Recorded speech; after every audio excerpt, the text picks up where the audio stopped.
ಅವನಿಗೆ ಯಾವುದೋ ಲೈಂಗಿಕ ಸಮಸ್ಯೆ ಇದ್ರೆ ಕುದುರೆ ತಲ್ಲ ಅವನಿಗೆ ಬಲ ಬೇಕಂದ್ರೆ ಕಡ್ಲೆ ಬೀಜ ಎಷ್ಟಿರುತ್ತಲ್ಲ ಅಷ್ಟು ತಗೋಬೇಕು. ಅದನ್ನು ಹಾಲ್ನಲ್ಲಿ ಮಿಕ್ಸ್ ಮಾಡ್ಬಿಟ್ಟು ತಗೋಬೇಕು. ನಿಮ್ ಸೆಕ್ಸ್ ಲೈಫ್ ಚೆನ್ನಾಗಿರುತ್ತೆ. ಒಂದ್ ಮಹಿಳೆಗೆ ತೃಪ್ತಿ ಸಿಗ್ಬೇಕಂದ್ರೆ ಒಂದು 5 ದಿಂದ 7 ನಿಮಿಷ ಗಂಡ ಹೆಂಡತಿ ಸೇರ್ ಮೇಲ್ ಕಾಮಿಚೆಗೆ ಅಂದ್ರೆ ಒಂದು ಬೆಂಕಿ ತರ ಇರುತ್ತೆ. ತುಂಬಾ ಬೇಗ ಎದ್ಬಿಡುತ್ತೆ ಮತ್ತೆ ಇಮಿಡಿಯೇಟ್ಲಿ ಅಷ್ಟೇ ಬೇಗ ಡೌನ್ ಆಗ್ಬಿಡುತ್ತೆ ಬೆಂಕಿ. ಬಟ್ ಮಹಿಳೆಯರ ಕಾಮಿಚೆ ಆತರ ಇರಲ್ಲ. ಅದು ನೀರ್ ತರ ಇರುತ್ತೆ. ಒಂದು ನದಿ ಹೇಗೆ ಸ್ಲೋಲಿ ಹರುತ್ತೆ ನೋಡಿ, ಆ ತರ ಸ್ಲೋಲಿ ಪಿಕಪ್ ಆಗ್ತಾರೆ. ಇವಾಗ ನಿಮ್ ಮೂಡ್ ಆಗಿದೆ ಅಂತ ಇಮಿಡಿಯೇಟ್ಲಿ ಹೋಗ್ಬಿಟ್ಟು ಇಂಟರ್ಕೋರ್ಸ್ ಮಾಡಿದ್ರೆ ಅವ್ರಿಗೆ ಏನು ಗೊತ್ತೇ ಆಗಲ್ಲ. ಇವಾಗ ಇಂಟರ್ನೆಟ್ ನಲ್ಲಿ ಕೂಡ ಎಲ್ಲಕ್ಕಿಂತ ಟಾಪ್ ಸರ್ಚ್ ಇದೆ ಪೆನಿಸ್ ಸೈಜ್ ಅಂತ. ಇದರಲ್ಲಿ ಸೈಜ್ ಗಿಂತ ಏನ್ ಮ್ಯಾಟರ್ ಆಗೋದು ಅಂದ್ರೆ ಅದು ಸ್ಟಾಮಿನಾ. ನಿಮ್ ಸೈಜ್ 8 ಇಂಚ್ ಇದೆ ಅಂತ ತಿಳ್ಕೊಳ್ಳಿ, ಬಟ್ ನೀವು 2 ನಿಮಿಷನಲ್ಲಿನೇ ಡಿಸ್ಚಾರ್ಜ್ ಆಗ್ತಾ ಇದೆ ಅಂದ್ರೆ ನಿಮ್ ಸೈಜ್ ಏನು ಯೂಸೇ ಇಲ್ಲ. ಸೊ ಬರೇ ಎಲ್ಲೋ ಹೋಗ್ಬೇಕು, ಯಾವುದೋ ಒಂದು ರೂಮ್ ಬುಕ್ ಮಾಡಬೇಕು, ಅದು ಕಾಮ್ ಇಲ್ಲ. ಇದು ಒಂದು ದೊಡ್ಡ ಪ್ಲೇಸರ್. ಆಕ್ಚುಲಿ ಹೇಳ್ಬೇಕಂದ್ರೆ ಕಾಮ್ ಏನಿದ್ರು ಒಂದು ದೊಡ್ಡ ಸಮುದ್ರ. ನಾವು ಬರೇ ಬಾವಿನಲ್ಲಿ ಇದೀವಿ ಅಷ್ಟೇ. ಇವಾಗ ಆ ಬಾವಿದಿಂದ ಸಮುದ್ರವರೆಗೆ ಪ್ರಯಾಣ, ಅದೇ ಕಾಮ. ಆಮೇಲೆ ಬರ್ತಾ ಬರ್ತಾ ದ್ರಾಕ್ಷಿನಲ್ಲಿ ಬೀಜ ಇಲ್ಲ, ಪಪೈನಲ್ಲೂ ಬೀಜ ಇಲ್ಲ, ಕಲ್ಲಂಗಡಿ ಹಣ್ಣಲ್ಲೂ ಬೀಜ ಇಲ್ಲ. ಅಂದ್ರೆ ಹಣ್ಣುಗಳು ಹೇಗೆ ಸೀಡ್ಲೆಸ್ ಆಗಿದೆ, ವೆರಿ ಸೇಮ್ ಟೈಮ್ ಪುರುಷರಾಗ್ಲಿ ಮಹಿಳೆಯರಾಗ್ಲಿ ಸೀಡ್ಲೆಸ್ ಆಗ್ತಾ ಇದ್ದಾರೆ.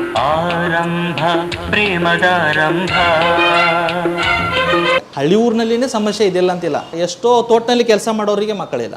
ಫರ್ಟಿಲೈಸರು, ಸ್ಪ್ರೇ ಹೊಡೆಯೋದು, ಯೂರಿಯಾ ಜಾಸ್ತಿ ಹಾಕೋದು, ಇವೆಲ್ಲ ಏನಾಗ್ತದೆ, ಅವರೇ ನಮ್ಗಿಂತ ಜಾಸ್ತಿ ಪೆಸ್ಟಿಸೈಡ್ಸ್ ಕಾಂಟ್ಯಾಕ್ಟ್ನಲ್ಲಿ ಬರೋದು. ಅದು ಸ್ಪರ್ಮಿಸೈಡ್. ಅದು ಆ್ಯಕ್ಚುಲಿ ಒಂದು ಹುಳನ ಸಾಯಿಸ್ತಾ ಇದೆ ಅಂದ್ರೆ ನಮ್ಮ ಇದ್ದಿದ್ದು ಬಾಡಿದ ಹುಳನ ಯಾಕೆ ಸಾಯಿಸಲ್ಲ? ಅದು ಸ್ಪರ್ಮ್ ಎಲ್ಲ ಸಾಯಿಸ್ತಾ ಇದೆ. ಹೌದು ಸರ್, ನಿಮಗೆ ಹೇಳ್ತೀನಿ. ಇವಾಗ ಒಂದು ತೊಗರೆ ಬೆಳೆ ಬರಬೇಕಂದ್ರೆ ವೀಕ್ಲಿ ಒಂದು ಸರ್ತಿ ಸ್ಪ್ರೇ ಹೊಡಿಲೇಬೇಕು ನೀವು. ನಿಮಗೆ ಫಾರ್ ಎಕ್ಸಾಂಪಲ್ ಇರುಳಕಿ ಜಾಸ್ತಿ ಬರಬೇಕಂದ್ರೆ 1 ಎಕರೆಗೆ ಒಂದು ಕಾಲ ಇತ್ತಪ್ಪ ನಮ್ಮ ತಾತ, 1 ಎಕರೆಗೆ 10 ಚೀಲ ಬಂದರೆ ಸಾಕಪ್ಪ ಅಂತ ಒಂದು ಖುಷಿ ಇತ್ತು ಅವರಿಗೆ. ಬಟ್ ಎಕರೆಗೆ 25 ಚೀಲ ತೆಗಿಲೇಬೇಕಂತ ಇವಾಗ ರೈತರದ ಒಂದು ಇದು ಕಾಂಪಿಟೇಷನ್. ಹೌದು, ಅವಾಗ ಏನು ಹೊಡಿತಾರೆ, ಅಂತ ಹೊಡಿತಾರೆ.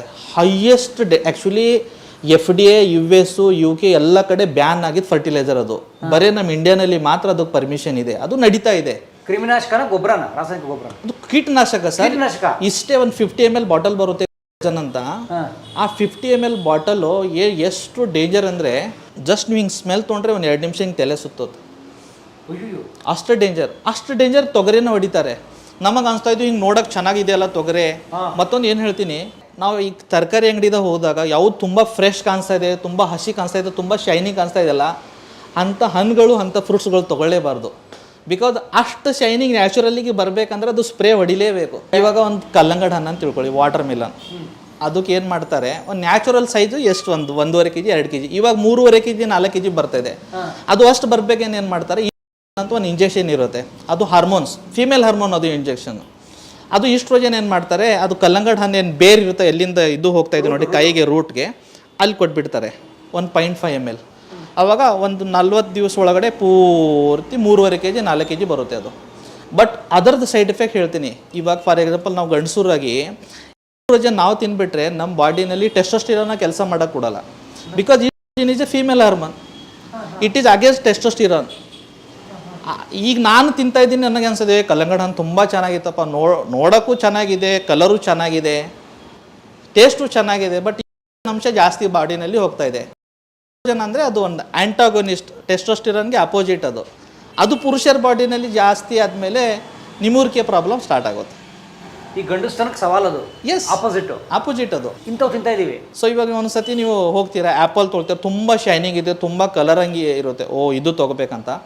ಅಟ್ರಾಕ್ಟಿವ್ ಫುಡ್ ಯಾವಾಗೂ ಪರ್ಚೇಸ್ ಮಾಡಬಾರ್ದು. ಸ್ವಲ್ಪ ಡಲ್ ಆಗಿದೆ ತೊಗೋಬೇಕು, ಯಾಕಂದ್ರೆ ಅದರಲ್ಲಿ ರಾಸಾಯನಿಕ ಗೊಬ್ಬರ ಆಗಲಿ, ಅದು ಎಲ್ಲ ಕೀಟನಾಶಕ ಅಲ್ಲಿ ಕಡಿಮೆ ಯೂಸ್ ಮಾಡಿದಿರುತ್ತೆ. ನಾವೇನು ಮಾಡ್ತೀವಿ, ಆಕ್ಚುಲಿ ಕಲರ್ ಆಗಿ ಮಿಂಚ್ತಾ ಇರೋದು ರೇಟ್ ಜಾಸ್ತಿ ಇಟ್ಟಿರ್ತಾರೆ, ಲೇಬರ್ ಇರ್ತಾರೆ, ನಾವು ಅದನ್ನೇ ಹೋಗ್ಬಿಡ್ತೀವಿ. ಎಸ್, ಈಗ ಸ್ವಲ್ಪ ಡಲ್ ಆಗಿರೋದು ಸೈಜ್ ಸಣ್ಣ ಇರೋದೇ ಪಾಪ ಯಾವ್ದು ತಡಕ. ಅದು ಆ್ಯಕ್ಚುಲಿ ಹೇಳ್ಬೇಕಂದ್ರೆ ಪ್ರಾಮಾಣಿಕ ರೈತರು ಬೆಳೆದಿದ್ನು.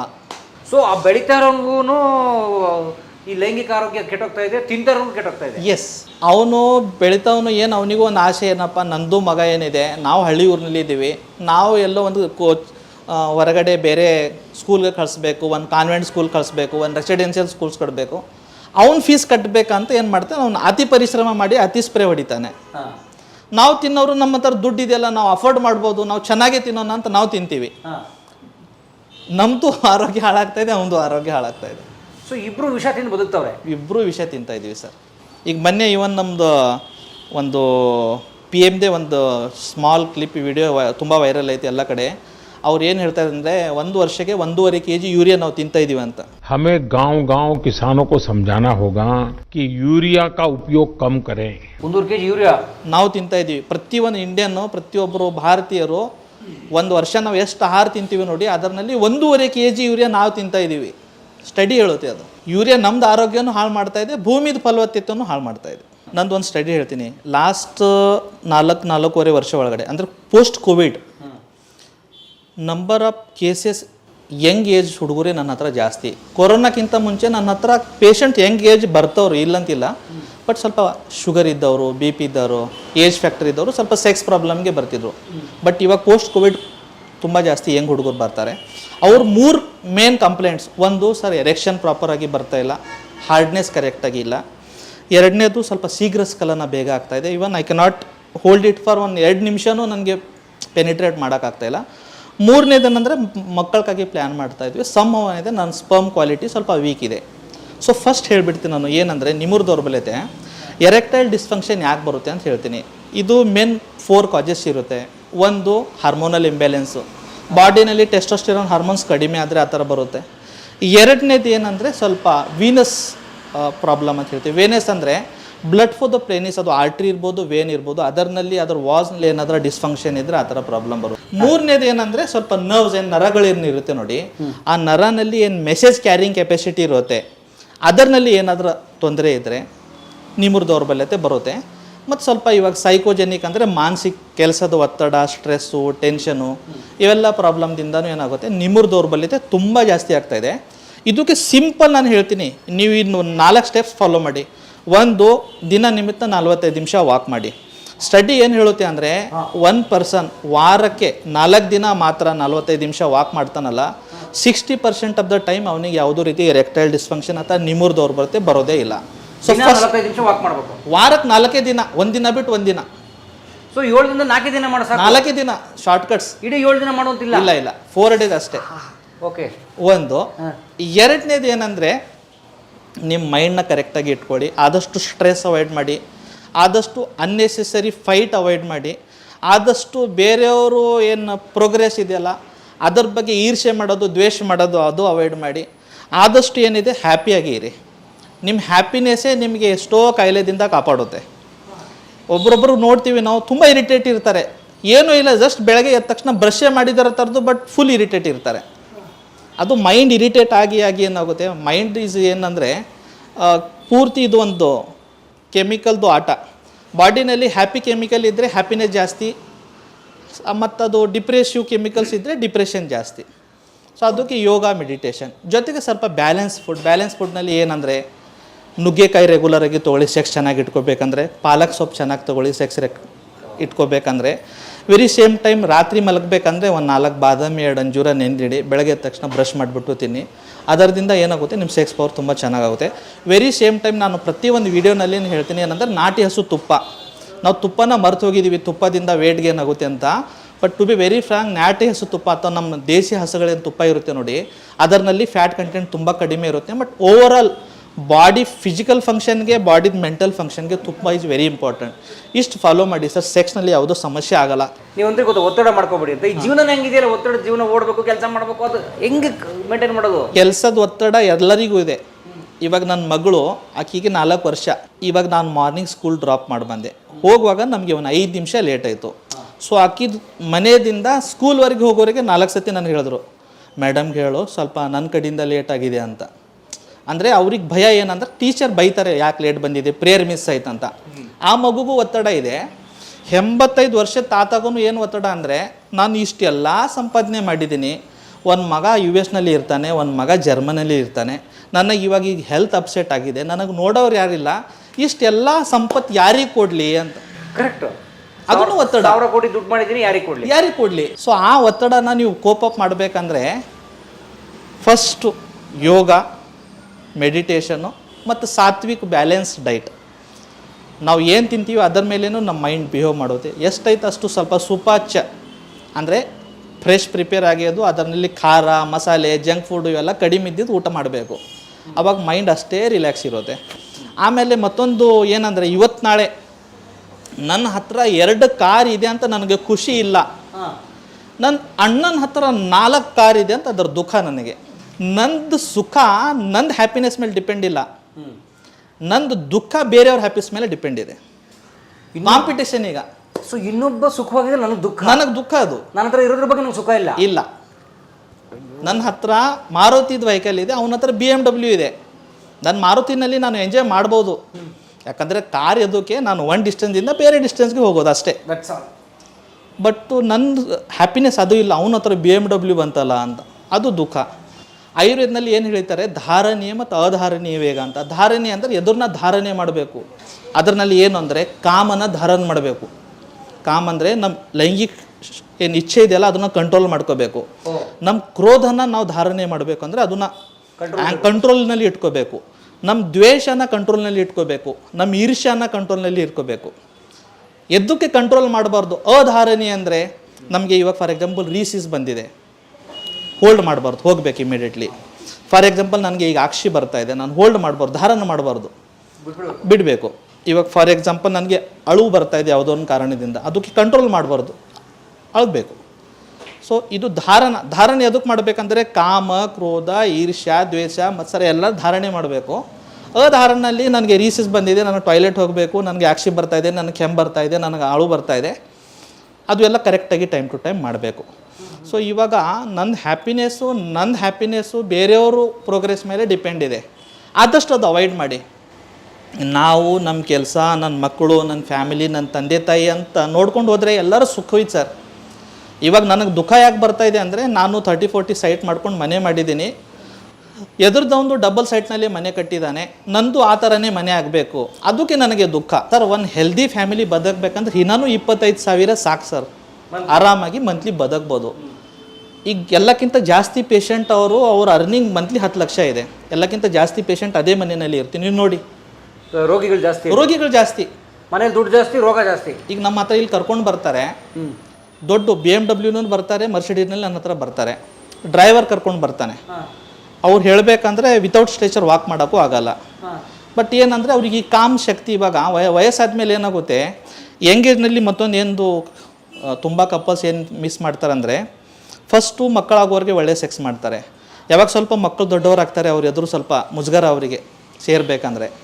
ಆಮೇಲೆ ಮಕ್ಕಳೆಲ್ಲ ಎಲ್ಲೋ PGಗೆ ಹೋಗಿರ್ತಾರೆ, ಎಲ್ಲೋ ಬೇರೆ ಕಂಟ್ರಿಗೆ ಹೈಯರ್ ಸ್ಟಡಿ ಮಾಡೋಕ್ಕೆ ಹೋಗ್ತಾರೆ, ಗಂಡ ಹೆಂಡತಿ ಇಬ್ಬರೇ ಮನೆಯಲ್ಲಿ. ಆವಾಗ ಇವಂದು ಆಸೆ ಆಗುತ್ತೆ, ಮಹಿಳೆಯರದು ಆಸೆ ಆಗುತ್ತೆ.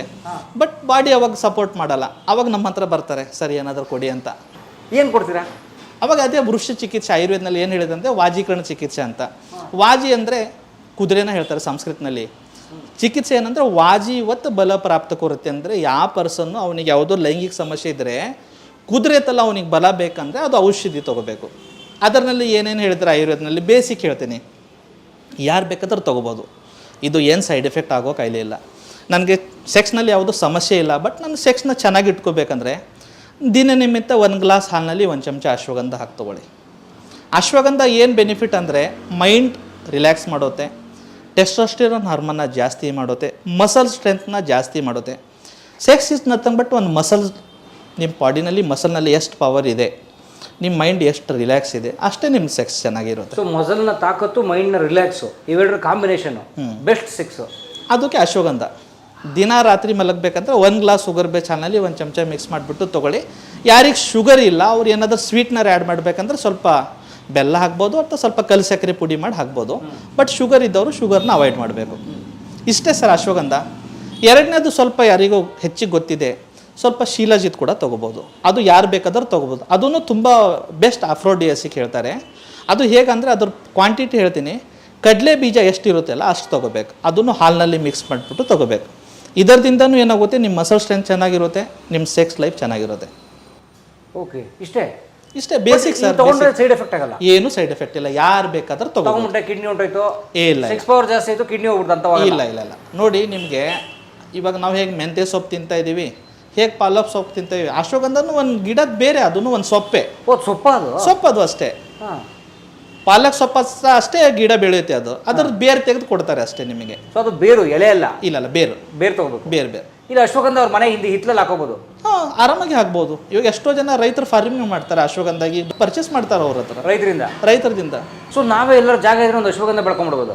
ಎಸ್, ಮನೆಯಲ್ಲಿ ನಿಮ್ಮ ಕಿಚನಲ್ಲಿ ಸೆಕ್ಸ್ ಪವರ್ ಜಾಸ್ತಿ ಮಾಡೋಕೆ ಏನೇನಿದೆ ನಾನು ಹೇಳ್ತೀನಿ. ಹೇಳಿ ಸರ್. ಬೆಳ್ಳುಳ್ಳಿ ಅಟ್ಲೀಸ್ಟ್ ಏನು ಮಾಡಿ, ಒಂದು ವಾರಕ್ಕೆ 1 ದಿನ ಅಥವಾ 2 ದಿನ ಅಂದ್ರೆ 4 ದಿನ ಗ್ಯಾಪ್ ಆದಮೇಲೆ ಒಂದು ಬೆಳ್ಳುಳ್ಳಿ ಹಾಗೆ ಟಿಫಿನ್ ಮಾಡುವಾಗ ಅಥವಾ ಊಟ ಮಾಡುವಾಗ ಹಾಗೆ ತಿನ್ನಿ ಹಾಗೆ. ಜೊತೆಗೆ ಶುಂಠಿ ಯಾವಾಗ ನೀವು ಟೀ ಕುಡಿಯೋಕೆ ಸ್ವಲ್ಪ ಟೀನಲ್ಲಿ ಹಾಕಿ ತೊಗೊಳ್ಳಿ. Ginger tea. ಇಲ್ಲಾಂದರೆ ನೀವು ಊಟ ಮಾಡ್ತಾ ಇದ್ದೀರಾ, ಸ್ವಲ್ಪ ಜೊತೆಗೆ ನೀವು ಹೇಗೆ ಸಲಾಡ್ ತಿಂತೀರಲ್ಲ ಆ ಥರ ಸ್ವಲ್ಪ ಲೈಟಾಗಿ ತಿನ್ನಿಬಿಡಿ. ಅದೂ ಒಂದು ಒಳ್ಳೆ ಅಫ್ರೋಡಿಯಾಸಿಕ್. ಶುಂಠಿನೂ. ಈರುಳ್ಳಿ, ಹಳ್ಳಿ ಊರಿನಲ್ಲಿ ನಾವು ಯಾವಾಗ ಸಣ್ಣ ಮಕ್ಕಳಿದ್ದೀವಿ, ತೋಟಕ್ಕೆ ಹೋಗಿ ಇರ್ತೀವಿ, ಎಲ್ಲ ಒಂದೇ ಜಾಗನಲ್ಲಿ ಹಿಂಗೆ ಭೂಮಿ ಮೇಲೆ ಕೂತ್ಕೊಂಡು ಊಟ ಮಾಡ್ತಿರ್ತಾರೆ. ಸೊ ಅವಾಗ ನಮ್ಮಲ್ಲಿ ಕೆಲಸ ಮಾಡೋರು 4 ಜನ ಇದ್ದರು, ಆಳು ಮನುಷ್ಯ ಅವರು. ಸೊ ಅವರು ಹಿಂಗೆ ಓಪನ್ ಮಾಡಿದ್ದಾಗ ಈರುಳ್ಳಿ ಬಂತು ಒಳಗಡೆ, ಎಲ್ಲ ನಗಕ್ಕೆ ಸ್ಟಾರ್ಟ್ ಮಾಡಿದ್ರು. ಮೇ ಬಿ ಆ ಟೈಮಿಗೆ ನನ್ನ ಏಜ್ ಅದಕ್ಕೆ ಮ್ಯಾಚಪ್ ಆಗ್ತಿರ್ಲಿಲ್ಲ, ಯಾಕೆ ನಗ್ತಾ ಇದ್ದಾರಪ್ಪ ಇವರೆಲ್ಲ ಅಂತ. ಆಮೇಲೆ ಗೊತ್ತಾಯ್ತದು ಈರುಳ್ಳಿ ಕೊಟ್ಟಿದ್ದಾರೆ ಅವ್ರ ವೈಫ್ ಅಂದರೆ ಇಂಡೈರೆಕ್ಟ್ಲಿ ಸೀಸ್ ಹಿಂಟಿಂಗ್ ಏನಂದರೆ ಇವತ್ತು ರಾತ್ರಿ ಬಾ ಅಂತ. ಇಂಡಿಕೇಶನ್. ಇನ್ವಿಟೇಷನ್ ಇವತ್ತು ಬನ್ನಿ ರಾತ್ರಿ ಅಂತ. ಅಂದರೆ ಆ ಕಾಲದಲ್ಲಿ ಏನಿದೆ, ರೈತರು ಇವ್ರು ಆಳು ಮನುಷ್ಯ ಇರ್ತಾರಲ್ಲ, ಒಂದಿನ ಬಿಟ್ಟು ಒಂದಿನ ತೋಟನಲ್ಲಿನೇ ಮಲಗ್ತೀರಿ ಅವರು, ಯಾಕಂದ್ರೆ ಆಕಳು, ಹಸುಗಳು, ಕಾರುಗಳು ಅದಕ್ಕೆ. ಸೊ ಇವತ್ತು ಮನೆಯಿಂದ ಈರುಳ್ಳಿ ಬಂದಿದ್ದಾರೆ ಅಂದರೆ ಇವನಿಗೆ ಲೀವ್ ಬೇಕು, ಇವತ್ತು ನೈಟ್ ಡ್ಯೂಟಿ ಇಲ್ಲ, ಒಂದು ಮನೆ ಕಳಿಸ್ಬೇಕು ಅವನಿಗೆ. ತೊಗರಿ ಹೊಲ ಕಾಯಕ್ಕೆ ಹೋಗೋರು, ಹೌದು, ಸಜ್ಜಿ ಹೊಲ ಕಾಯ ಹೋಗೋದು. ಆ್ಯಕ್ಚುಲಿ ಅವಾಗ ಸ್ವಲ್ಪ ಈ ಎಮ್ಮೆ ಹಸುಗಳು ಕಳ್ತನ ಜಾಸ್ತಿ ಆಗ್ತಿತ್ತು, ಅದನ್ನು ಕಾಪಾಡಬೇಕಂತ ಯಾರೋ ಒಬ್ಬರು ಇರಬೇಕಲ್ಲಿ ರೈತರ ಕಡೆಯಿಂದ. ಸೊ ಹೆಂಡತಿ ಬುತ್ತಿನಲ್ಲಿ ರೊಟ್ಟಿ ಜೊತೆಗೆ ಈರುಳ್ಳಿ ತಂದ್ರ ಅವ್ರು ದಯವಿಟ್ಟು ನೈಟ್ ಡ್ಯೂಟಿ ಹಾಕ್ಬಿಡಿ ಅವ್ರನ್ನ. ಎಸ್. ಸೊ ಅಷ್ಟು ನ್ಯಾಚುರಲ್ ಆಗಿತ್ತು ನಮ್ಮ ಲೈಫ್. ನ್ಯಾಚುರಲ್. ನಮ್ಮ ತಾತನೇ ಡೈಲಿ ಅವರು ಸ್ಕೂಲ್ ಮೇಸ್ಟ್ರು, ಅವರು HM ಇದ್ರು. ತೋಟದಿಂದ ಬರುವಾಗ ಡೈಲಿ ಏನಿದೆ 4 ನುಗ್ಗೆಕಾಯಿ ತೊಗೊಂಡು ಬರೋರು. ಡೈಲಿ ನುಗ್ಗೆಕಾಯಿ ತಿನ್ಬೇಕು ಅವರಿಗೆ. ನನಗೇನು ಅನಿಸ್ತು, ಯಾಕೆ ನುಗ್ಗೆಕಾಯಿ ತಿಂತಾರಪ್ಪ ಇವ್ರು ಇಷ್ಟ ಅಂತ. ಆಮೇಲೆ ಈಗ ಡಾಕ್ಟರ್ ಆದಮೇಲೆ ಗೊತ್ತಾಯ್ತು ನುಗ್ಗೆಕಾಯಿ ತಿನ್ನೋದು ಸೀಕ್ರೆಟ್ ಇದು ಇದೆ ಅಂತ. ಎಷ್ಟು ವರ್ಷ ಬರ್ತಿದ್ರಿ ನಿಮ್ಮ ತಾತ? ಅವರು ಸರ್ ಆಲ್ಮೋಸ್ಟ್ 86, 86 ವರ್ಷ. ಈಗ ಮನುಷ್ಯನ ಆಯುಸ್ಸು ಕಮ್ಮಿ ಆಗೋಯ್ತು. ಹೌದು, ಆಯುಸ್ ತುಂಬ ಕಡಿಮೆ ಆಗಿದೆ. ಪೋಸ್ಟ್ ಕೋವಿಡ್ ತುಂಬ ಕಡಿಮೆ ಆಗಿದೆ. ಯಂಗೇಜ್ನಲ್ಲಿ ತುಂಬ ಜನ ಸಾಯ್ತಾ ಇದ್ದಾರೆ. ಇವಾಗ ಅದು ಕಾಯಿಲೆದಿಂದ ಇರ್ಬೋದು, ವ್ಯಾಕ್ಸಿನ್ದು ಒಂದು ಸೈಡ್ ಎಫೆಕ್ಟ್ ಇರ್ಬೋದು. ಯಾಕಂದರೆ ವ್ಯಾಕ್ಸಿನ್ ಸೈಡ್ ಎಫೆಕ್ಟ್ ಎಷ್ಟೋ ಆಗ್ತಾಯಿದೆ, ಬಟ್ ಯಾರೂ ಇದ್ರ ಬಗ್ಗೆ ಮಾತಾಡ್ತಾ ಇಲ್ಲ. ಯಾಕಂದರೆ ಅವ್ರದ್ದು ಕಂಪನಿಗಳದ್ದು ಅದ್ರ ಮೇಲೆ ಪ್ರೆಷರ್ಸ್ ಇರುತ್ತೆ, ಯಾರೋ ಬೈಕ್ ತೆಗಿಬಾರ್ದು ಅಂತ. ಬಟ್ ಒಂದು ಸ್ಟಡಿ ಏನು ಹೇಳ್ತಾ ಅಂದರೆ, ವ್ಯಾಕ್ಸಿನ್ ಏನು ಇತ್ತಲ್ಲ ಅದರದ್ದು ಪ್ರೋಟೀನ್ ಸ್ಪೈಕ್ಸ್ ಏನಿದೆಯಲ್ಲ, ಪುರುಷರದ್ದು ಟೆಸ್ಟಿಸು ಮತ್ತು ಮಹಿಳೆಯರದು ಓವರಿ ಇದನ್ನು ಡ್ಯಾಮೇಜ್ ಮಾಡ್ತಿದೆ. ಬರುವ ಒಂದು 15-20 ವರ್ಷನಲ್ಲಿ number of infertility cases across globe ಜಾಸ್ತಿ ಆಗುತ್ತೆ. ಆವಾಗ ಮತ್ತು ಈ IVF ಸೆಂಟರ್ಗಳಿಗೆ ಬಿಸ್ನೆಸ್ ಜಾಸ್ತಿ ಹಬ್ಬ ಆಗಿ. ಇವಾಗ ನೋಡಿ ಹೆಂಗೆ ನಮ್ಮ ಫ್ಯಾಮಿಲಿನಲ್ಲೇ ನಮ್ಮ ಮೇಡಮ್ ತಮ್ಮ ಡೆತ್ ಆಯಿತು ಹಾರ್ಟ್ ಅಟ್ಯಾಕ್ದಿಂದ. ಅವ್ರ ನಮ್ಮ ವೈಫ್ ತಮ್ಮ, ನಮ್ಮ ಬಾಮ ಇದ್ದ ಹಾರ್ಟ್ ಅಟ್ಯಾಕ್ದಿಂದ. 26 ವರ್ಷ ಅವನಿಗೆ. ಆ್ಯಕ್ಚುಲಿ ಅವನು MBBS ಡಾಕ್ಟರ್. ಜಸ್ಟ್ ಅದೇ ವ್ಯಾಕ್ಸಿನೇಷನ್ ತೊಗೊಂಡಿದ್ದು 1 ವಾರ ಆದಮೇಲೆ ಅವ್ನು PG ಎಕ್ಸಾಮ್ಗೆ ಪುಣೆನಲ್ಲಿ ಇತ್ತು. ರಾತ್ರಿ ಟ್ರಾವೆಲ್ ಮಾಡ್ತಾನೆ, ಎಕ್ಸಾಮ್ ಬರೀತಾನೆ. ವೆರಿ ಸೇಮ್ ಟೈಮ್ ಎಕ್ಸಾಮ್ ಬರೆದ್ಬಿಟ್ಟು ಊರು ವಾಪಸ್ ಬರುವಾಗ ರಾತ್ರಿ ಮಲಗಿದ್ದಾನೆ ಟ್ರಾವೆಲ್ಸ್ನಲ್ಲಿ, ಬೆಳಗ್ಗೆ ಎದ್ದೇಳಲಿಲ್ಲ. During travel very healthy person. ಯಾವುದೇ ರೀತಿ ಈ ಥರ ಇಲ್ಲಪ್ಪ ಓವರ್ ವೇಜ್ ಇದೆ, ಸ್ಮೋಕರ್ ಇರ್ಬೋದು, ಆಲ್ಕೋಹಾಲಿಕ್ ಇರ್ಬೋದು, ಆ ಥರ ಏನಿಲ್ಲ. ಹೆಲ್ದಿ ಪರ್ಸನ್ನೇ. Cardiac arrest. ಬರೀ 26 ವರ್ಷ ಯಂಗ್ಸ್ಟರ್. 3ನೇ ಡೋಸ್ ತೊಗೊಂಡ್ಬಿಟ್ಟು 8 ದಿವಸ ಆಗಿತ್ತು ಅವನಿಗೆ. ಸೊ ಏನಿದೆ ಈಗ, ಪ್ರತಿಯೊಂದು ಸೈನ್ಸ್ದು ಅದರದೇ ಅಂತ ಒಂದು ಬೆನಿಫಿಟ್ಸ್ ಇದೆ, ಅದರದೇ ಅಂತ ಒಂದು ಸೈಡ್ ಎಫೆಕ್ಟ್ಸ್ ಇದೆ. ಬಟ್ ಯಾವುದೋ ವ್ಯಾಕ್ಸಿನ್ ಮಾರ್ಕೆಟ್ನಲ್ಲಿ ಲಾಂಚ್ ಮಾಡಬೇಕಂದ್ರೆ 1 8 to 10 years ಸ್ಟಡಿ ಮಾಡಿನೇ ಲಾಂಚ್ ಮಾಡ್ತಾರೆ. ಪ್ಯಾಂಡಮಿಕ್ನಲ್ಲಿ ಫೇರ್ ಜಾಸ್ತಿ ಇತ್ತು, ಭಯ ಜಾಸ್ತಿ ಇತ್ತು. ಏನೋ ಮಾಡಿ ಗೌರ್ಮೆಂಟ್ಗೆ ಒಂದು ಜನರಿಗೆ ಸೊಲ್ಯೂಷನ್ ಕೊಡಬೇಕಾಗಿತ್ತು. ಮಾರ್ಕೆಟ್ನಲ್ಲಿ ಬರೀ 1 ವರ್ಷ ಸ್ಟಡಿನಲ್ಲಿನೇ ಅದು ವ್ಯಾಕ್ಸಿನ್ ಲಾಂಚ್ ಆಯಿತು. ಬಟ್ ಅದರದ್ದು ಅಡ್ಡ ಪರಿಣಾಮ ಇವಾಗ ಜನರಿಗೆ ಗೊತ್ತಾಗ್ತಿದೆ. ಅದು ಸೆಕ್ಸುವಲ್ ಡಿಸ್ಫಂಕ್ಷನ್ ಇರ್ಬೋದು. ಇವಾಗ ಎಷ್ಟೋ ಯಂಗ್ ಹುಡುಗರಲ್ಲಿ ಆ್ಯಕ್ಚುಲಿ ಪ್ರೋಸ್ಟೇಟ್ ಅಂತ ಗ್ರಂಥಿ ಇರುತ್ತೆ. ಇಲ್ಲಿ ಪ್ರೋಸ್ಟೇಟ್ ಗ್ರಂಥಿ ಯೂಶಲಿ 55-60 ಆದಮೇಲೆ ಸ್ವಲ್ಪ ಸ್ವೆಲ್ಲಿಂಗ್ ಬರುತ್ತೆ. ಬಟ್ ಇವತ್ತು ನಾಳೆ ನೀವು ನೋಡಿ, ಒಂದು 30 to 35% Young population, age group of 30 to 40 ವರ್ಷ ಅವರಿಗೆ ಎಲ್ಲರಿಗೂ ಪ್ರೋಸ್ಟೇಟ್ ಎನ್ಲಾರ್ಜ್ಮೆಂಟ್ ಇದೆ. ಅದು ಒಂದು ಸೈಡ್ ಎಫೆಕ್ಟ್ ವ್ಯಾಕ್ಸಿನ್ದು. ಆ ಪ್ರೋಟೀನ್ ಸ್ಪೈಕ್ಸ್ ಅಂತ ಹೇಳ್ತೀವಲ್ಲ, ಅಲ್ಲಿ ಟೆಸ್ಟಿಸ್ನಲ್ಲಿ ಹೋಗ್ಬಿಟ್ಟು ಡ್ಯಾಮೇಜ್ ಮಾಡಿದೆ. ಸ್ಪರ್ಮ್ ಕ್ವಾಲಿಟಿ ಡ್ರಾಪ್ ಆಗ್ತಾಯಿದೆ. ಇವತ್ತು ಒಂದು ರ್ಯಾಂಡಮ್ಲಿ ಒಂದು ಏಜ್ ಗ್ರೂಪ್ ಆಫ್ 25 to 30 ವರ್ಷದ ಯಾರೋ ಒಂದು ಮೇಲ್ಗೆ ಕರೆದ್ಬಿಟ್ಟು ಒಂದು ಸೀಮನ್ ಅನಲೈಸಿಸ್ ಮಾಡಿದ್ರೆ ಅದರಲ್ಲಿ ಆಲ್ಮೋಸ್ಟ್ ಒಂದು 40% to 50%ಗೆ ಸ್ಪರ್ಮ್ ಪ್ರಾಬ್ಲಮ್ ಇದೆ. ಸುಮ್ಮನೆ ರ್ಯಾಂಡಮ್ ಆಗಿ ಯಾರಿಗೂ ಕರೀರಿ ನೀವು, ಸ್ಪರ್ಮ್ ಪ್ರಾಬ್ಲಮ್ 100% ಇದ್ದೇ ಇದೆ. ಸೊ ಅದಕ್ಕೆ ಈಗ ಬೆಂಗಳೂರಿನಲ್ಲಿ ನನ್ನ ಹತ್ರ ಮೊನ್ನೆ ಒಬ್ಬರು ಲಾಯರ್ ಬಂದು ಅವ್ರು ಹೇಳ್ತಾಯಿದ್ರು, number of divorce filing cases in Bengaluru ಸಿಟಿನಲ್ಲಿನೇ 1 ವರ್ಷಕ್ಕೆ ಒಂದು ಕಾಲ್ನಲ್ಲಿ ಬರೀ 500 ಅಥವಾ 600 ಇತ್ತಂತೆ, ಇವಾಗ ಆಲ್ಮೋಸ್ಟ್ 7000 ಆಗಿದೆ 1 ವರ್ಷಕ್ಕೆ. ಅದರಲ್ಲಿ 90% ಜನರದ್ದು ಒಂದೇ ಸ್ಟೇಟ್ಮೆಂಟು, ಪುರುಷನಲ್ಲಿ ಗಂಡಸ್ತನ ಇಲ್ಲ, ಇವನ ಹತ್ರ ಗಂಡಸ್ತನೇ ಇಲ್ಲ, ಅದಕ್ಕೆ ನಾನು ಡೈವರ್ಸ್ ಕೊಡ್ತಾ ಇದ್ದೀನಿ ಅಂತ. ಅವನಿಗೆ ನನ್ನ ಲೈಂಗಿಕ ಬಯಕೆಗಳನ್ನ ತೀರ್ಸೋಕ್ಕಾಗ್ತಾ ಇಲ್ಲ. ಎಸ್. ಮತ್ತು ಅದರಲ್ಲಿ ಮತ್ತೊಂದು ಸ್ಪೆಷಾಲಿಟಿ ಏನಂದರೆ, ಅದು ಜಸ್ಟ್ ಮದುವೆಯಾಗಿ 3 ತಿಂಗಳ ಒಳಗಡೆನೇ ಇದೆ. ಯಾವುದೋ ವರ್ಷ 2 ವರ್ಷ ಅಲ್ಲ. ಇಲ್ಲ, ಜಸ್ಟ್ ಮದುವೆಯಾಗಿ 3 ತಿಂಗಳ ಒಳಗಡೆನೆ. ಯಾಕಂದ್ರೆ ಗೊತ್ತಾಗ್ಬಿಡ್ತಲ್ಲ 3 ತಿಂಗಳು. 3 ತಿಂಗಳಲ್ಲಿ ಗೊತ್ತಾಗ್ಬಿಡುತ್ತೆ. ಅದಕ್ಕೆ ಒಂದೊಂದು ಸತಿ ಏನು ಅನಿಸ್ತೈತೆ, ನಾವೆಲ್ಲೋ ಪ್ರೋಗ್ರೆಸ್ ಮಾಡ್ತಾ ಇದ್ದೀವಿ, ಇಲ್ಲ ಅಂತಿಲ್ಲ, ನಾವೆಲ್ಲೋ ಗುಡ್ ಅಚೀವ್ಮೆಂಟ್ಸ್ ಇದೆ, ಬಟ್ ಸಮ್ ಹೌ ಹೆಲ್ತ್ನಲ್ಲಿ ನಾವು ವೀಕ್ ಆಗ್ತಾ ಇದ್ದೀವಿ. ಸೊ ಇದು ಸೃಷ್ಟಿನ ನಾವು ಸ್ವಲ್ಪ ಬ್ಯಾಲೆನ್ಸ್ ಮಾಡ್ಕೋಬೇಕು. ಪರ್ಸ್ನಲ್ ಗ್ರೋತ್ ಇದ್ದೇ ಇರುತ್ತೆ, ಎಲ್ಲರಿಗೆ ಕೆಲಸ ಮಾಡಲೇಬೇಕು, ಸಂಪಾದನೆ ಮಾಡಲೇಬೇಕು, ತಪ್ಪೇನಿಲ್ಲ ಸಂಪಾದನೆ ಮಾಡೋನಲ್ಲಿ. ಬಟ್ ವೆರಿ ಸೇಮ್ ಟೈಮ್ ನಾವು ಹೆಲ್ಪ್ನೂ ಸ್ವಲ್ಪ ಗಮನ ಕೊಡಬೇಕು. ಪಾಪ ಈಗ ಎಷ್ಟೋ ಜನ ಈಗ ಬೆಂಗಳೂರಿನಲ್ಲಿನೇ IT-ನಲ್ಲಿ ನೈಟ್ ಡ್ಯೂಟಿ ಮಾಡೋರು ಎಷ್ಟು ಜನ ಇರ್ತಾರೆ. ನೈಟ್ ಡ್ಯೂಟಿ ಲಾಂಗ್ ಅವರ್ಸ್ ಮಾಡೋರು, ಬೆಳಗ್ಗೆ ಹೋಗ್ತಾರೆ, ರಾತ್ರಿ 12 ಗಂಟೆಗೆ ಬರ್ತಾರೆ, ಇಲ್ಲ ರಾತ್ರಿ 2 ಗಂಟೆಗೆ. ನೈಟ್ ಡ್ಯೂಟಿ ಮಾಡಿ ಎಷ್ಟೋ ಜನರಿಗೆ ಯಂಗ್ ಏಜ್ನಲ್ಲಿನೇ ಡಯಾಬಿಟೀಸ್ ಬರ್ತಾ ಇದೆ, ಸೆಕ್ಸುವಲ್ ಪ್ರಾಬ್ಲಮ್ ಬರ್ತಾ ಇದೆ, ಒಬೆಸಿಟಿ ಬರ್ತಾ ಇದೆ, ಡಿಪ್ರೆಷನ್ ಬರ್ತಾ ಇದೆ, ಹೇರ್ ಲಾಸ್ ಬರ್ತಾ ಇದೆ, ಓವರಾಲ್ ಮೆಟಬಾಲಿಕ್ ಡಿಸಾರ್ಡರ್ಸ್ ಅವನ ಬಾಡಿನಲ್ಲಿ ಜಾಸ್ತಿ. ಬಟ್ ಏನಿದೆ, ಅವನಿಗೆ ಈಗ ದುಡ್ಡಿನ ಆಸೆದಿಂದ ಮಾಡ್ತಾ ಇದ್ದಾನೆ ಅಷ್ಟೇ. ಇವಾಗ ನಮ್ಮ ಹತ್ರ ಲಾಸ್ಟ್ ವೀಕೆ ಒಂದು ಪೇಷಂಟ್ ಬಂದಿದ್ನು, he was very all right. ಒಂದು 2 ವರ್ಷ ಮುಂಚೆ, 2 ವರ್ಷದಿಂದ ನೈಟ್ ಡ್ಯೂಟಿ ಸ್ಟಾರ್ಟ್ ಮಾಡಿದ್ದೇನೆ. ಇವಾಗ ಮೊನ್ನೆ on of sudden 7 kg 8 kg weight loss ಆಯ್ತು ಅಂತ ಶುಗರ್ ಟೆಸ್ಟ್ ಮಾಡಿದ್ರೆ 400 ಶುಗರ್ ಇದೆ. Is hardly 32. 32 ವರ್ಷಕ್ಕೆ ಶುಗರು. ಇವಾಗ ಶುಗರ್ ಪಿಲ್ಸ್ ಮೇಲೆ ಅವನಿಗೆ ಇದ್ದಾನೆ. ಇಡೀ ಲೈಫ್ ತಗೋಬೇಕು. ಈಗ ಏನು ಮಾಡಬೇಕು? ಸೊ ಇವೆಲ್ಲ ಈಗ ನೈಟ್ ಡ್ಯೂಟಿ ಬಿಡೋ ಅಂತ ಹೇಳೋಕ್ಕಾಗಲ್ಲ, ಯಾಕಂದರೆ ಈಗ ಒಬ್ಬರೊಬ್ಬರು ಫ್ಯಾಮಿಲಿ ಕಮಿಟ್ಮೆಂಟ್ ಇರುತ್ತೆ. ಬಟ್ ಅಟ್ಲೀಸ್ಟ್ ಯಾರು ನೈಟ್ ಡ್ಯೂಟಿ ಮಾಡ್ತಾರೆ, ಡೇ ಟೈಮ್ನಲ್ಲಿದ್ರೆ ಕರೆಕ್ಟಾಗಿ ನಿದ್ರೆ ಮಾಡಬೇಕು. ಆಯುರ್ವೇದನಲ್ಲಿರೋ ಏನು ಹೇಳಿದ್ರು ಅಂದರೆ ದಿನಚರ್ಯ ಮತ್ತು ಋತುಚರ್ಯ ಅಂತ ಹೇಳಿದ್ದಾರೆ. ದಿನಚರ್ಯ ಅಂದರೆ ಒಂದೊಂದು ದಿವಸನಲ್ಲಿ ಏನೇನು ಮಾಡಬೇಕು. ಸೊ ಫಸ್ಟು 4:30 5 ಗಂಟೆಗೆ ಅವ್ನು ಎದ್ದೇಳಬೇಕು, ಬ್ರಹ್ಮ ಮುಹೂರ್ತನಲ್ಲಿ ಎದ್ದೇಳಬೇಕು. ಅವನು ಏನಿದೆ ಮಲತ್ಯಾಗ ಮಾಡಬೇಕು, ಮಲತ್ಯಾಗ ಮಾಡಿಬಿಟ್ಟು ಡೈಲಿ ಅವನು ವ್ಯಾಯಾಮ ಮಾಡಬೇಕು. ಆಮೇಲೆ ದಂತಧಾವನ ಅಂದರೆ ಬ್ರಷ್ ಮಾಡಬೇಕು, ಜೀವನ ಇರ್ಲಿಕ್ಕಂದರೆ ನಾಲ್ಗೆನ ಟೆನ್ ಮಾಡಬೇಕು, ಸ್ನಾನ ಮಾಡಬೇಕು, ಕೆಲಸ ಮಾಡಬೇಕು. ಆಮೇಲೆ ಸಾಯಂಕಾಲ 6:30 ಒಳಗಡೆ ಅಂದರೆ ಸೂರ್ಯ ಮುಳುಗೋಕ್ಕಿಂತ ಮುಂಚೆನೇ ನಾವು ಊಟ ಮಾಡಬೇಕು. ರಾತ್ರಿದು ಲೇಟ್ ಮಾಡಬಾರ್ದು ಅಂತ ಹೇಳ್ತಾರೆ. ರಾತ್ರಿ 11:30 ತಿನ್ಬಾರ್ದು? ಇಲ್ಲ, ಯಾಕಂದರೆ ಒಂದು 8 ಆದಮೇಲೆ ನಮ್ಮ ಡೈಜೆಸ್ಟಿವ್ ಸಿಸ್ಟಮ್ ಏನಿರುತ್ತೆಲ್ಲ ಪಾಸ್ ಮೋಡ್ನಲ್ಲಿ ಹೋಗ್ಬಿಡುತ್ತೆ. ಆವಾಗ ತಿಂದಿದ್ದು ಊಟನ ಡೈಜೆಸ್ಟ್ ಮಾಡೋಕ್ಕೆ ನಮ್ಮ ಲಿವರ್ ರೆಡಿಯಾಗಿದ್ದಿರುತ್ತೆ. ಆ ಟೈಮ್ನಲ್ಲಿ ಇವಾಗ ಒಂದು ಲೇಬರ್ ಇದ್ದಾನೆ ಅಂತ ತಿಳ್ಕೊಳ್ಳಿ, ಇಡೀ ದಿನ ಕೆಲಸ ಮಾಡಿಬಿಟ್ಟು ಈಗ 6 ಗಂಟೆಗೆ ಅವ್ನು ಮನೆ ಹೋಗೋ ಟೈಮಿಗೆ ಇಲ್ಲಪ್ಪ ಇನ್ನೊಂದು ಸ್ವಲ್ಪ ಮುಗಿಸೋಗಿ ಎಷ್ಟು ಕೋಪ ಬರುತ್ತೆ ಅವನಿಗೆ. ಆ ಥರನೇ ನಮ್ಮ ಲಿವರ್ಗೆ. ಅವಾಗ ಇಡೀ ದಿನ ಈ ಕೆಲಸ ಮಾಡಿಬಿಟ್ಟು ಇವಾಗ ಸ್ವಲ್ಪ ಪಾಸ್ ಮೂಮೆಂಟ್ನಲ್ಲಿ ಹೋಗುವಾಗ ನಾವು ಅವನಿಗೆ ಕೆಲಸ ಕೊಟ್ಬಿಟ್ರೆ 1 ದಿನ ಮಾಡ್ತಾನೆ, 2 ದಿನ ಮಾಡ್ತಾನೆ, ಅದಕ್ಕೆ ಫ್ಯಾಟಿ ಲಿವರ್ಗಳು ಜಾಸ್ತಿ, ಅದಕ್ಕೆ ಒಬೆಸಿಟಿಗಳು ಜಾಸ್ತಿ, ಅದಕ್ಕೆ pancreas problem, diabetes, hypertension, thyroid, stroke ಇವೆಲ್ಲ ಜಾಸ್ತಿ. ಯಾವಾಗ ಊಟ ಮಾಡಬೇಕು ಅವಾಗೇ ಊಟ ಮಾಡಬೇಕು, ಯಾವಾಗ ಸಂಭೋಗ ಮಾಡಬೇಕು ಅವಾಗೇ ಸಂಭೋಗ ಮಾಡಬೇಕು, ಯಾವಾಗ ನಿದ್ದೆ ಮಾಡಬೇಕು ಅವಾಗೇ ನಿದ್ದೆ ಮಾಡಬೇಕು. ಆಮೇಲೆ ಮತ್ತೊಂದು ಏನಂದರೆ ಶೀಘ್ರಸ್ಖಲನ ಅಂದರೆ ಬಿಫೋರ್ ಟೈಮ್ ಎಜಾಕ್ಯುಲೇಟ್ ಅಥವಾ ಔಟ್ ಆಗೋದು. ಈಗ ಒಂದು ಹೇಳಬೇಕಂದ್ರೆ ನ್ಯಾಚುರಲ್ ಸೆಕ್ಸ್ ಮಾಡಬೇಕಂದ್ರೂ ಒಂದು ಮಹಿಳೆಗೆ ತೃಪ್ತಿ ಸಿಗಬೇಕಂದ್ರೆ ಒಂದು 5 ರಿಂದ 7 ನಿಮಿಷ ಗಂಡ ಹೆಂಡತಿ ಸೇರಬೇಕು. ಅದು 4 ಪ್ಲೇ ಬಿಟ್ಟು ಹೇಳ್ತಾ ಇದ್ದೀನಿ. 4 ಪ್ಲೇ ಬಿಟ್ಟೆ? 4 ಪ್ಲೇನೇ ಒಂದು 2-3 ನಿಮಿಷ. ಅಟ್ಲೀಸ್ಟ್ ಒಂದು ಫಿಮೇಲ್ ಆ್ಯಕ್ಟಿವೇಟ್ ಆಗಬೇಕಂದ್ರೆ 5 ನಿಮಿಷ ಬೇಕು. ಇಮಿಡಿಯೇಟ್ಲಿ ಮೇಲ್ ಥರ ಇರಲ್ಲ. ಮೇಲ್ ಕಾಮಿಚೆಗೆ ಅಂದರೆ ಒಂದು ಬೆಂಕಿ ಥರ ಇರುತ್ತೆ, ತುಂಬ ಬೇಗ ಎದ್ಬಿಡುತ್ತೆ, ಮತ್ತು ಇಮಿಡಿಯೇಟ್ಲಿ ಅಷ್ಟೇ ಬೇಗ ಡೌನ್ ಆಗಿಬಿಡುತ್ತೆ ಬೆಂಕಿ. ಬಟ್ ಮಹಿಳೆಯರ ಕಾಮಿಚೆ ಆ ಥರ ಇರಲ್ಲ, ಅದು ನೀರು ಥರ ಇರುತ್ತೆ. ಒಂದು ನದಿ ಹೇಗೆ ಸ್ಲೋಲಿ ಹರುತ್ತೆ ನೋಡಿ, ಆ ಥರ ನೀವು ಸ್ಲೋಲಿ ಪಿಕಪ್ ಆಗ್ತಾರೆ. ಇವಾಗ ನೀವು ಮೂಡ್ ಆಗಿದೆ ಅಂತ ಇಮಿಡಿಯೇಟ್ಲಿ ಹೋಗ್ಬಿಟ್ಟು ಇಂಟರ್ಕೋರ್ಸ್ ಮಾಡಿದ್ರೆ ಅವ್ರಿಗೆ ಏನು ಗೊತ್ತೇ ಆಗಲ್ಲ. ಅವ್ರು ಆ್ಯಕ್ಟಿವೇಟ್ ಮಾಡಬೇಕು, ಫೀಲೇ ಆಗಲ್ಲ ಅವರಿಗೆ.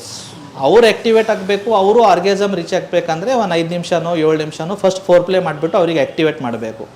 ಆಮೇಲೆ ಆ್ಯಕ್ಟಿವ್ ಸೆಕ್ಸ್ ಆಗಬೇಕು ಒಂದು 5 ನಿಮಿಷನೋ 7 ನಿಮಿಷನೋ. ಬಟ್ ಇವಾಗ ಆಲ್ಮೋಸ್ಟ್ ಏನಾಗಿದೆ ಅಂದರೆ ತುಂಬ ಜನರದ್ದು ಏನು ಕಂಪ್ಲೇಂಟ್, ಯಂಗ್ ಏಜ್ ಆಗಲಿ ಓಲ್ಡ್ ಏಜ್ ಆಗಲಿ ಅಥವಾ ಡಯಾಬಿಟಿಸ್ ಪೇಷಂಟ್ ಆಗಲಿ ಸ್ಖಲನ ಬೇಗ ಆಗ್ತಾಯಿದೆ. ಸೊ ಅದು ಮೇನು ಒಂದು ಹಾರ್ಮೋನಲ್ ಇಂಬ್ಯಾಲೆನ್ಸ್, ಹಾರ್ಮೋನ್ ಬಾಡಿನಲ್ಲಿ ಕಡಿಮೆ ಆದ್ರೆ ಆ ಥರ ಆಗ್ತಾಯಿದೆ. ವೀರ್ಯ ತುಂಬ ತಳುವಾಯಿತು, ಅದರದಿಂದ ಆಗ್ತಾಯಿದೆ. ತುಂಬ ಜನರಿಗೆ ವೀರ್ಯ ತಳು. ಇವಾಗ ಈಗ 2 ಬಾಟಲ್ ತೊಗೊಳ್ಳಿ, 1 ಬಾಟಲ್ನಲ್ಲಿ ನೀರು ತೊಗೊಳ್ಳಿ, 1 ಬಾಟಲ್ನಲ್ಲಿ ಜೇನುತುಪ್ಪ ತೊಗೊಳ್ಳಿ, ಎರಡನ್ನೂ ಉಲ್ಟಾ ಮಾಡಿ. ನೀರು ಬೇಗ ಹೋಗ್ಬಿಡೋದು, ಜೇನುತುಪ್ಪ ನಿಧಾನವಾಗಿ ಹೋಗುತ್ತೆ. ಅದೇ ಕಾಮ. ವೀರ್ಯ ನಿಮ್ದು ಎಷ್ಟು ಗಟ್ಟಿಗಿದೆಯಲ್ಲ ಅಷ್ಟೇ ನಿಮಗೆ ಟೈಮಿಂಗ್ ಜಾಸ್ತಿ ಸಿಗುತ್ತೆ. ವೀರ್ಯ ಎಷ್ಟು ನೀರು ಥರ ಇದೆ ಅಷ್ಟು ಬೇಗ ನೀವು ಡಿಸ್ಚಾರ್ಜ್ ಆಗಿಬಿಡ್ತೀರ. So simple. ನಾನು ಒಂದು ಹೋಮ್ ರೆಮಿಡಿ ಹೇಳ್ತೀನಿ. ಇವಾಗ ಚಳಿಗಾಲ ಇದೆಯಲ್ಲ, ಯಾರೂ ಮಾಡ್ಬೋದು ಮತ್ತು ಆರಾಮಾಗಿ ಯೂಸ್ ಮಾಡ್ಬೋದು. ಇದು ಏನಂದರೆ ಫಸ್ಟು 3 ಐಟಮ್ ತೊಗೋಬೇಕು. ಒಂದಂದರೆ ಹಸಿ ಖರ್ಜೂರ. ಎಲ್ಲಿ ಬೇಕಾದ್ರೆ ನಿಮಗೆ ಡ್ರೈ ಫ್ರೂಟ್ಸ್ ಅಂಗಡಿನಲ್ಲಿ ಸಿಗುತ್ತೆ. ಖರ್ಜೂರ ಮೀನ್ ಯು ಮೀನ್ ಒಣಗೋಗಿರುತ್ತಲ್ಲ ಅದ ಒಣ ಖರ್ಜೂರ ಅಲ್ಲ, ಈ ಖರ್ಜೂರ ಅಂತಾರ ಖರ್ಜೂರ ಇರ್ತಾರಲ್ಲ, ಖರ್ಜೂರ ಡೇಟ್ ಡ್ರೈ ಇಲ್ಲ, ವೆಟ್. ಅದು ಒಂದು 1 kg ತಗೋಬೇಕು. 1 kg ನ್ಯಾಚುರಲ್ ಆಗಿ ಎಲ್ಲೂ ಕಲೆಕ್ಟ್ ಮಾಡಿದಿದ್ರೆ ಜೇನುತುಪ್ಪ ತಗೊಳ್ಳಿ. ಕೆಮಿಕಲ್ ಹಾಕಿದಿರಲ್ಲ. ಈ ಕಡೆ ಉತ್ತರ ಕರ್ನಾಟಕ ಕಡೆ, ಮಂಗಳೂರು ಕಡೆ ಎಲ್ಲ, ದಾಂಡೇಲಿ ಸೈಡ್ ಎಲ್ಲ ನ್ಯಾಚುರಲ್ ಆಗಿ ಕಲೆಕ್ಟ್ ಮಾಡಿದ ಜೇನುತುಪ್ಪ ಇರುತ್ತೆ. ನಿಮ್ಗೆ ಇದು ಹನಿ ಅಶ್ವಗಂಧ ಸ್ಪೆಷಲಿ ಎನರ್ಜಿ ಬೂಸ್ಟರ್. ಇದು 1 kg ಜೇನುತುಪ್ಪ, 1/4 kg ಬಿಳಿ ಎಳ್ಳು, ಈ 3 ಐಟಮ್ ತಗೊಂಡಾದ್ಮೇಲೆ ಮನೆಯಲ್ಲಿ ನೀವು ಒಂದು ಗ್ಲಾಸಿನ ಭರಣಿ ಇಟ್ಕೊಳ್ಳಿ. ನೀವೇನು ಪಿಕ್ಕಲ್ ಹಾಕಕ್ಕೆ ಇಡ್ತೀರಲ್ಲ, ಗ್ಲಾಸ್ ಬಾಟಲ್ ಇರಬೇಕು, ಟ್ರಾನ್ಸ್ಪರೆಂಟ್ ಇರಬೇಕು. ಅದು ಏನು ಮಾಡಿ, ಫಸ್ಟ್ ಖರ್ಜೂರ ಒಳಗಡೆ ಬೀಜ ತೆಗೆದುಬಿಟ್ಟು ಎಲ್ಲ ಖರ್ಜೂರದ ಜಾರ್ನಲ್ಲಿ ಹಾಕಿ, ಆಮೇಲೆ 1/4 kg ಎಳ್ಳನ್ನು ಹಾಕಿ, ಆಮೇಲೆ ಲಾಸ್ಟಿಗೆ ಅದು ಜೇನುತುಪ್ಪ ಹಾಕಿ, 3 ಇಂಗ್ರೀಡಿಯೆಂಟ್ನ ಚೆನ್ನಾಗಿ ಮಿಕ್ಸ್ ಮಾಡಿ, ಅದಕ್ಕೆ ಆಮೇಲೆ ಮುಚ್ಚಳ ಹಾಕ್ಬಿಟ್ಟು ಡಕ್ಕನ್ ಹಾಕ್ಬಿಟ್ಟು 8 ದಿನ ಏನು ಮಾಡಬೇಕಂದ್ರೆ ಎವ್ರಿ ಡೇ 1 hour ಬೆಳಗ್ಗೆ ಒಂದು 7:30ದಿಂದ 8:30ವರೆಗೆ ಬಿಸ್ಲಿಗೆ ತೆಗೆದಿಟ್ಟು ಡೈಲಿ ಬೆಳಗ್ಗೆ ನಿಮ್ಮ ವಿಂಡೋನಲ್ಲಿನೋ ಟೆರಿಸ್ ಮೇಲೇನೋ 1 hour ಬಿಸಿಲಿಗೆ ಡೈಲಿ 1 hour ಸನ್ಲೈಟ್ ತಿನ್ಬೇಕು. ಅದು 8 ದಿವಸ ಆದಮೇಲೆ ದಿನ ಬೆಳಗ್ಗೆ ಎದ್ದಾದ್ಮೇಲೆ ಬ್ರಷ್ ಆದಮೇಲೆ 2 ಖರ್ಜೂರ ತಿನ್ನಿ. ಆ ಖರ್ಜೂರಾಗೆ ಜೇನುತುಪ್ಪ ಅಂಟಿಸಿರುತ್ತೆ, ಎಳ್ಳು ಅದರ ಜೊತೆ ಮಿಕ್ಸ್ ಆಗಿದಿರುತ್ತೆ, ಸೂರ್ಯನ ಬಿಸಿಲು ಬಿದ್ದಿರುತ್ತೆ. ಇಷ್ಟು ಒಳ್ಳೆ ಔಷಧಿ ಗುಣ ಬರುತ್ತೆ. ಹೇಳಬೇಕಂದ್ರೆ ಇದು ಇಷ್ಟು ಮಾಡಿದ್ರೆ ನಿಮಗೆ ಯಾವುದೋ ಲೈಂಗಿಕ ಸಮಸ್ಯೆಗೆ ಅಥವಾ ಯಾವುದೋ ಸೆಕ್ಸ್ ಪ್ರಾಬ್ಲಮಿಗೆ ಡಾಕ್ಟರ್ ಹತ್ರ ಹೋಗೋದು ಅವಶ್ಯಕತೆನೇ ಇಲ್ಲ. ನಿಮ್ಮ ಹತ್ರ ಇಷ್ಟು ಪವರ್ ಬರುತ್ತೆ. ನೀವು ನನಗೂ ಥ್ಯಾಂಕ್ಸ್ ಹೇಳ್ತೀರಾ, ಮತ್ತು ತಮಗೂ ತಮ್ಮ ವ್ಯೂವರ್ಸ್ ಏನಿದೆ ಸರ್, ಥ್ಯಾಂಕ್ ಯು ಸರ್. ಯಾಕಂದರೆ ಸ್ಪೆಷಲಿ ಇವಾಗ ಚಳಿಗಾಲ ಅಲ್ಲ, ಇದು best time to have sex. Param sir ಹೇಳಬೇಕಂದ್ರೆ this is the best time to have sex. ಇವಾಗ ಏನು ಋತು ಬರ್ತಾ ಇದೆಯಲ್ಲ, ಇವಾಗ ಶರದ್ ಋತು, ಆಮೇಲೆ ಹೇಮಂತ, ಆಮೇಲೆ ಶಿಶಿರ, ಆಮೇಲೆ ವಸಂತ. ಈ 4 ಋತು ಅಂದರೆ ಆಯುರ್ವೇದನಲ್ಲಿ ಹೇಳ್ತಾರೆ ಸೆಕ್ಸ್ಗಾಗಿ ಬೆಸ್ಟ್. ಸ್ಪೆಷಲಿ ಮಕ್ಕಳಿಗಾಗಿ ಏನಾದರೂ ಪ್ಲ್ಯಾನ್ ಮಾಡ್ತಾ ಇದ್ದರೆ ದಿ ಬೆಸ್ಟ್ ಟೈಮ್ ಕಾರ್ತಿಕ್ ಮಾಸ ಆದಮೇಲೆ. ಸೆಕ್ಸ್ ಚೆನ್ನಾಗಿರ್ಬೇಕಂದ್ರೆ ಇದು ಜೇನುತುಪ್ಪ ಆಗಲಿ, ಖರ್ಜೂರ ಆಗಲಿ, ಎಳ್ಳಾಗಲಿ ಫುಲ್ ಪವರ್ ಇರುತ್ತೆ. ನೀವು ಕೋಲ್ಹಾಪುರ್ ಸೈಡ್ ಹೋಗಿ, ಅಥವಾ ಬೆಳಗಾಂ ಸೈಡ್ ಹೋಗಿ, ಅಥವಾ ಹರಿಯಾಣ ಹೋಗಿ, ಯಾರು ಕುಸ್ತಿ ಪೈಲ್ವಾನ್ರು ಇರ್ತಾರಲ್ಲ, ಅಖಾಡ ಪೈಲ್ವಾನ್ ಇರ್ತಾರಲ್ಲ, ಅವರು ಡೈಟ್ ನೋಡಿ ಇದೇ ಫಾಲೋ ಮಾಡೋದು. ಅವರು ಖರ್ಜೂರ ರೆಗ್ಯುಲರಾಗಿ ಜಾಸ್ತಿ ತೊಗೊಳ್ತಾರೆ, ಎಳ್ಳು ಜಾಸ್ತಿ ತೊಗೊಳ್ತಾರೆ, ಜೇನುತುಪ್ಪ ಜಾಸ್ತಿ ತೊಗೊಳ್ತಾರೆ. ಅದಕ್ಕೆ ಅವ್ರ ಹತ್ರ ಅಷ್ಟು ಪವರ್ ಇರುತ್ತೆ. 1 hour ಅವರು ಆಟ ಆಡಿದ್ರೂ ಅವ್ರಿಗೆ ಸ್ವಲ್ಪನೂ ಹಿಂಗೆ ಉಪ್ಸ ಅಂತ ಬರಲ್ಲ. ಇಲ್ಲ ನಾವು ಬಸ್ ಒಂದು 100 ಸ್ಟೆಪ್ ಹತ್ಕೊಂಡ್ರೆ ನಮಗೆ ಉಪ್ಸ ಬರುತ್ತೆ. 2 ಮೆಟ್ಲು ಹತ್ಬಿಟ್ರೆ ಬುಸ್. ಎಸ್ ಸೆಕ್ಸ್ ಚೆನ್ನಾಗಿರ್ಬೇಕಂದ್ರೆ ಒಂದು ಬೆಸ್ಟ್ ಟೆಸ್ಟ್ ಹೇಳ್ತೀನಿ ಸರ್. 500 ಮೀಟರ್ ನೀವು ಬ್ರಿಸ್ಕ್ ವಾಕ್ ಮಾಡಿ. 500 ಮೀಟರ್ ಬ್ರಿಸ್ಕ್ ವಾಕ್ ಮಾಡಿಬಿಟ್ಟು ಸ್ವಲ್ಪನೂ ಉಪ್ಸ ಬಂದಿಲ್ಲ ಅಂದರೆ ನಿಮ್ಮ ಸೆಕ್ಸ್ ಲೈಫ್ ಚೆನ್ನಾಗಿದೆ ಅಂತ ಅರ್ಥ. ಸಿಂಪಲ್ ಟೆಸ್ಟ್ ನೀವೇ ಮಾಡ್ಕೊಳ್ಳಿ. 500 ಮೀಟರ್ ಬ್ರಿಸ್ಕ್ ವಾಕ್ ಫಾಸ್ಟಾಗಿ ವಾಕ್ ಮಾಡಿಬಿಟ್ಟು ಉಪ್ಸ ಬರಬಾರ್ದು. ಸಮಸ್ಯೆ ಇದೆ, ಉಪ್ಸ ಬರ್ತಾ ಇದೆ, ಈಗ ಫ್ರೆಂಡ್ಸ್ ಜೊತೆ ಟೆಸ್ಟ್ ಮಾಡಬೇಕು ಇವ್ನು ಯಾವ ಲೆವೆಲ್ಗೆ ಇದ್ದಾನಂದ್ರೆ ಏನಾದ್ರೂ ವಾಕ್ ಮಾಡೋಣ ಅಂತ ಸಕ್ಕತ್ತಾಗಿದೆ. ವಾಕ್ ಮಾಡ್ತಾ ಇದ್ರಿ, ಉಪ್ಸ ಬರ್ತಾ ಇದೆ ಅಂದರೆ ಸಮ್ಹಾವ್ ನೀವು ಇಂಡೈರೆಕ್ಟ್ಲಿ ಹೇಳ್ಬಿಟ್ಟು ಮಚ್ಚ ಸ್ವಲ್ಪ ನೋಡ್ಕೋ, ಹೆಲ್ತ್ನ ಕಾಪಾಡ್ಕೋ. ಒಂದು ನಿಜವಾಗ್ಲೂ ಸ್ಟೋರಿ ಹೇಳ್ತೀನಿ. ಯಾದಗಿರಿ ಹುಡುಗ, ಅವನು ವೆಜಿಟೇಬಲ್ ಶಾಪ್, ತರಕಾರಿ ಸೇಲ್ ಮಾಡ್ತಾನೆ. ಅವನು ತರಕಾರಿ ಸೇಲ್ ಮಾಡುವಾಗ ಪಾಪ ಹಳ್ಳಿ ಊರು ಹುಡುಗ, ಅವನು ಮಾಡ್ತಾ ಒಂದು ಲೆವೆಲ್ ಚೆನ್ನಾಗಿ ಆಗಿರ್ತಾನೆ. ಇವಾಗ ಕೆಲಸ ಜಾಸ್ತಿ ಆದಮೇಲೆ ವೈಫ್ನೂ ಕೌಂಟರ್ ಮೇಲೆ ಕರಿತಾನೆ ಅವನು, ನೀನು ದುಡ್ಡು ಇಸ್ಕೊ, ನಾನು ಐಟಮ್ ಸೇಲ್ ಮಾಡ್ತೀನಿ ಅಂತ. ಆವಾಗ ಎಲ್ಲ ಆಗುತ್ತೆ, ಅಲ್ಲಿ ಅವನು ಸ್ನೇಹಿತರೆಲ್ಲ ಬರ್ತಾ ಇರ್ತಾರಲ್ಲ, ಸ್ನೇಹಿತರದ್ದು ಇವ್ರ ವೈಫ್ದು ಏನೋ ಸ್ವಲ್ಪ ಪ್ಯಾಚಪ್ ಆಗಿದಿರೋದೆ. ಆ ಸುದ್ದಿ ಇವನಿಗೆ ಗೊತ್ತಾಗ್ಬಿಡುತ್ತೆ ಈ ಹುಡುಗನಿಗೆ. ಆಮೇಲೆ ನೀನು ಯಾಕೆ ಆ ಥರ ಮಾಡ್ತಾ ಇದೆಯಾ, ನಾನು ನಿಮಗೆ ಎಲ್ಲ ರೀತಿದಿಂದ ಕರೆಕ್ಟೇ ಇಟ್ಕೊಂಡಿದ್ದೀನಿ, ನಿನಗೆಲ್ಲ ಟೈಮ್ ಟು ಟೈಮ್ ಬಟ್ಟೆ ಇಸ್ಕೊಡ್ತಾ ಇದ್ದೀನಿ, ಟೈಮ್ ಟು ಟೈಮ್ ಎಲ್ಲ ಬಂಗಾರ ಕೊಟ್ಟಿದ್ದೀನಿ, ಮನೆ ಕಟ್ಸಿದ್ದೀವಿ, ಕಾರ್ ಇದೆ ಈಗ, ಅದು ಎಲ್ಲ ನನ್ನ ತಂದೆ ಮನೆಯಲ್ಲೂ ಇತ್ತು ಅಂತ ಹೇಳ್ತಾಳೆ. ನಾನು ನಿನ್ನ ಹತ್ರ ಬಂದಿದ್ದು ಉದ್ದೇಶ ಏನಂದರೆ ಕಾಮಕ್ಕಾಗಿ, ಸೆಕ್ಸ್ ಬೇಕಂತಾನೆ ಗಂಡನ ಹತ್ರ. ನಮ್ಮ ತಂದೆಯ ಹತ್ರ ಕಾರು ಇದೆ, ನಮ್ಮ ತಂದೆಯ ಮನೆ ಹತ್ರ ಬೆಳ್ಳಿನೂ ಇದೆ, ನಮ್ಮ ತಂದೆ ಮನೆ ಹತ್ರ ಎಲ್ಲ ರೀತಿ ವ್ಯವಸ್ಥೆ ಇದೆ. ನಿಮ್ಮ ಹತ್ರ ಬರಬೇಕಂದ್ರೆ ಸೆಕ್ಸ್ಗಾಗಿನೇ ನಾನು ಬಂದಿದ್ದಲ್ಲ, ಅದೇ ನನಗೆ ಸಿಕ್ಕಿಲ್ಲ ಅಂದ್ರೆ ನೀನು ಕಾರ್ ತೊಗೊಂಡಿರ್ತು ನಾನು ಏನು ಮಾಡಲಿ ಅಂತ. ಅದು ಅವನಿಗೆ ಹಿಟ್ ಆಗಿಬಿಡುತ್ತೆ. ಅದು ಮೇ ಬಿ ಕೆಲಸದ ಒತ್ತಡ, 4:15 ಮಾರ್ಕೆಟ್ ಹೋಗಬೇಕು, ಅಲ್ಲಿಂದ ಫ್ರೆಶ್ ಐಟಮ್ ತೊಗೋಬೇಕು, ಅಂಗಡಿನಲ್ಲಿ ಎಲ್ಲ ಇದು ಮಾಡಿ ರಾತ್ರಿ ಹೋಗೋಕೆ 11 ಅವನಿಗೆ ವರ್ಕ್ ಲೋಡ್ ಜಾಸ್ತಿ. ಇದಕ್ಕೆ ಅವನು ಗಮನ ಕೊಟ್ಟಿಲ್ಲ. ಯಾಕಂದ್ರೆ ಅವನು ಏನು ಪಾಪ ಹಳ್ಳಿ ಊರಿನಲ್ಲಿ ಬೆಳೆದಿದ್ದವನು, ಅವನಿಗೆ ಏನೋ ಒಂದು ಸಾಧನೆ ಮಾಡಬೇಕಂತ ಆಸೆ ಇತ್ತು. ಬಟ್ ಇದಕ್ಕೆ ನೆಗ್ಲೆಕ್ಟ್ ಮಾಡಿದನು ಅವನು. ಅದು ಹೇಳ್ದಾದ್ಮೇಲೆ ಅವನು ಏನು ಮಾಡ್ತಾನೆ, ನೈಟ್ ಸುಸೈಡ್ಗೂ ಬರ್ತಾನೆ. ಮನೆಯಿಂದ ಹೊರಗಡೆ ಬಂದುಬಿಟ್ಟು 3:30-4 ಗಂಟೆಗೆ ಸೂಸೈಡ್ ಮಾಡೋಕೆ ಬಂದ್ಬಿಟ್ಟು ಏನೋ ಒಂದು ಮನೆ ದೇವ್ರದ್ದು ಆಶೀರ್ವಾದ ಅಂತ ತಿಳ್ಕೊಳ್ಳಿ, ಏನೋ ನೋಡಕ್ರಿ ಇದು ಇಷ್ಟೆಲ್ಲ ಕಾಯಿಲೆ ಇದೆ, ಎಲ್ಲ ಚಿಕಿತ್ಸೆ ಇದೆ, ಇದಕ್ಕೂ ಏನಾದರೂ ಆನ್ಸರ್ ಸಿಗ್ಬೋದು ಅಂತ ಯೂಟ್ಯೂಬ್ನಲ್ಲಿ ಈ ಥರ ಸಮಸ್ಯೆಯನ್ನು ಟೈಪ್ ಮಾಡ್ತಾನೆ. ಲಕ್ಕಿಲಿ ನನ್ನ ಫಸ್ಟ್ ವೀಡಿಯೋ ನಂದು ಪಾಪಪ್ ಆಗುತ್ತೆ ಅಲ್ಲಿ, ಅದು ನೋಡ್ತಾನೆ. ನೋಡಿದ್ಬಿಟ್ಟು ನನಗೆ 4:30 ಫೋನ್ ಮಾಡ್ತಾನೆ, ಅರ್ಲಿ ಮಾರ್ನಿಂಗ್. ಫಸ್ಟ್ ಕ್ವಶನ್ ಅವನು, ಸರ್ ಎಕ್ಸ್ಟ್ರೀಮ್ಲಿ ಸಾರಿ, ಹಳ್ಳಿ ಊರ್ದವನು ಹೇಳ್ತಾ ಇದ್ದಾನೆ, ಎಕ್ಸ್ಟ್ರೀಮ್ಲಿ ಸಾರಿ, ತಪ್ಪು ತಿಳ್ಕೊಬೇಡಿ, ನಾನು ಸೂಸೈಡ್ ಮಾಡ್ಲಿಕ್ಕೆ ಬಂದಿದ್ದೀನಿ, ಮಾಡೋಕ್ಕಿಂತ ಮುಂಚೆ ನಿಮ್ಗೆ ಒಂದು ಸತಿ ಮಾತಾಡ್ಬೇಕಂತ ಅನಿಸ್ತು, ಅದಕ್ಕೆ ಮಾತಾಡ್ತಾ ಇದ್ದೀನಿ. ಸರ್ ಈ ಥರ ಪ್ರಾಬ್ಲಮ್ ಇದೆ, ನನ್ನ ಹೆಂಡತಿ ಈ ಥರ ಹೇಳಿದ್ದಾಳೆ, ನಾನು ಸೂಸೈಡ್ ಮಾಡೋಕ್ಕೆ ಬಂದು ವಿಡಿಯೋ ನೋಡಿದ್ದೀನಿ, ನೀವು ಏನಾದರೂ ಇದಕ್ಕೆ ಸೊಲ್ಯೂಷನ್ ಕೊಡ್ತೀನಿ ಅಂದ್ರೆ ನೀವು ಎಲ್ಲಿ ಇರ್ತೀರ ನಾನು ಬರ್ತೀನಿ, ಇಲ್ಲಾಂದ್ರೆ ನಾನು ಇವತ್ತೇ ನನ್ನ ಲಾಸ್ಟ್ ಅಂತ. ಇಲ್ಲ ಆ ಥರ ಮಾಡೋಕ್ಕೆ ಹೋಗ್ಬಿಡಿ, ದಯವಿಟ್ಟು ಒಂದು ಕೆಲಸ ಮಾಡಿ, ಫಸ್ಟ್ ಆರಾಮಾಗಿ ರಿಲ್ಯಾಕ್ಸ್ ಆಗಿರಿ, ಇಲ್ಲಿ ಕ್ಲಿನಿಕ್ ಇದೆ, ನೀವು ಬನ್ನಿ, ನಿಮ್ಮ ಪ್ರಾಬ್ಲಮ್ ಸಾಲ್ವ್ ಮಾಡಿಕೊಡ್ತೀನಿ ಅಂತ. ಸೆಕೆಂಡ್ ಡೇನೇ ನನ್ನ ಹತ್ರ ಬರ್ತಾನೆ ಸರ್. ಇಲ್ಲಿ ನಾನು ಅವನಿಗೆ ಗೊತ್ತೂ ಇಲ್ಲ, ಫೋನಲ್ಲಿ ಮಾತಾಡಿದ್ದೀನಿ, ಇಲ್ಲಿ ಎಲ್ಲ ಪೇಷಂಟ್ ಬಂದು ಡೈರೆಕ್ಟ್ ಬಂದುಬಿಟ್ಟು ಒಳಗಡೆ ಖಾಲಿ ಹಿಡಿತಾನೆ. ಸರ್ ನಾನು ಇವತ್ತು ಬದುಕಿನಂದ್ರೆ ನೀವ್ಕಾಗಿ, ನಿಮಗೆ ರಾತ್ರಿ ಮಾತಾಡಿದ್ದೀನಲ್ಲ ಅದಕ್ಕಾಗಿ ನಾನು ಸ್ವಲ್ಪ ಟ್ರೀಟ್ಮೆಂಟ್ ಕೊಡ್ತೀನಿ, ಇವಾಗೆಲ್ಲ ಗಂಡ ಹೆಂಡತಿ ಚೆನ್ನಾಗಿದ್ದಾರೆ. ಸೊ ಇಷ್ಟು ಒಂದೊಂದು ಸತಿ ಈ ಸೆಕ್ಸ್ ಪ್ರಾಬ್ಲಮ್ಮು ಡೈವರ್ಸ್ವರೆಗೆ ಹೋಗುತ್ತೆ, ಜೊತೆಗೆ ಸೂಸೈಡ್ವರೆಗೂ ಹೋಗುತ್ತೆ. ಮತ್ತೊಂದು ನಮ್ಮ ಇಂಡಿಯನ್ ಫಿಮೇಲ್ ಮೆಂಟಾಲಿಟಿ ಹೇಳ್ತೀನಿ, ತಪ್ಪು ತಿಳ್ಕೊಬೇಡಿ, ನಾನು ಯಾರಿಗೂ ಬ್ಲೇಮ್ ಮಾಡ್ತಾ ಇಲ್ಲ, ಬಟ್ ಏನಂದರೆ ಯಾವಾಗ ಏನಿದೆಯಲ್ಲ ಅದರದಿಂದ ಅವ್ರ ಸಮಾಧಾನ ಇಲ್ಲ. ಫಾರ್ ಎಕ್ಸಾಂಪಲ್ ಇವಾಗ ಗಂಡಿನಿಗೆ ಸೆಕ್ಸ್ ಪವರ್ ಚೆನ್ನಾಗಿರುತ್ತೆ, ಆವಾಗ ಸೆಕ್ಸ್ನಲ್ಲಿ ಅವರಿಗೆ ಇಂಟ್ರೆಸ್ಟ್ ಇರಲ್ಲ, ಆವಾಗ ಅವರಿಗೆ ಒಳ್ಳೆ ಬಟ್ಟೆ ತೊಗೋಬೇಕು, ಒಳ್ಳೆ ಕಾರ್ ತೊಗೋಬೇಕು, ಒಳ್ಳೆ ಒಡವೆ ಮಾಡ್ಕೋಬೇಕು ಅಂತ. ಗಂಡನಿಗೆ ಏನು ರೀ ನೀವು ಬರೀ ಏನು ಇಲ್ಲೇ ಇಲ್ಲ ನಿಮ್ಮ ಹತ್ರ, ಬರೀ ನಾವು ಬಡತನದಲ್ಲಿದ್ದೀವಿ, ಮಕ್ಕಳು ಒಳ್ಳೆ ಸ್ಕೂಲ್ಗಿಲ್ಲ ಅಂತ ಹೇಳ್ತಾರೆ. ಅವನು ಅದು ಒಂದು ಸ್ವಲ್ಪ ಇನ್ಸಲ್ಟ್ ಮಾಡಿಕೊಂಡು ಅವಾಗ ದುಡಿಯೋಕ್ಕೆ ಜಾಸ್ತಿ ಚಾಲೂ ಮಾಡ್ತಾನೆ. ಇದರ ಮೇಲೆ ಅವಾಗ ಏನು ಮಾಡ್ತಾನೆ, ನೆಗ್ಲೆಕ್ಟ್ ಮಾಡ್ತಾನೆ, ಆಟೋಮೆಟಿಕ್ಲಿ ಕಡಿಮೆ ಆಗಿಬಿಡುತ್ತೆ ಅದು. ಆಮೇಲೆ ಒಂದು 5 ವರ್ಷನೋ 10 ವರ್ಷನೋ ಎಲ್ಲ ಅವ್ನು ಸಾಧನೆ ಮಾಡಿದಿರ್ತಾನೆ, ಅವಾಗ ಇದರಲ್ಲಿ ವೀಕ್ ಆಗ್ತಾನೆ. ಆವಾಗ ರಿವರ್ಸ್ ಹೊಡಿತಾರೆ. ಅವಾಗ ಏನಂದರೆ ನಮಗೆ ಏನು ಬೇಕು ಅದೇ ಸಿಕ್ಕಿಲ್ಲ ಅಂದ್ರೆ ನಿಮ್ಮ ಬಂಗಾರ ತೊಗೊಂಡು ನಾವೇನು ಮಾಡಲಿ ಅಂತ. ಈಗ ಅವ್ನು ಏನು ಮಾಡಬೇಕು? ಎರಡೂ ಮ್ಯಾನೇಜ್ ಮಾಡೋಕ್ಕಾಗಲ್ವಾ? ಎರಡೂ ಮ್ಯಾನೇಜ್ ಮಾಡಬೇಕಂದ್ರೆ ಅದು ತುಂಬ ಬುದ್ಧಿವಂತ ಪುರುಷ ಇರಬೇಕು, ತುಂಬ ಚಾತುರ್ಯ ಇರಬೇಕು.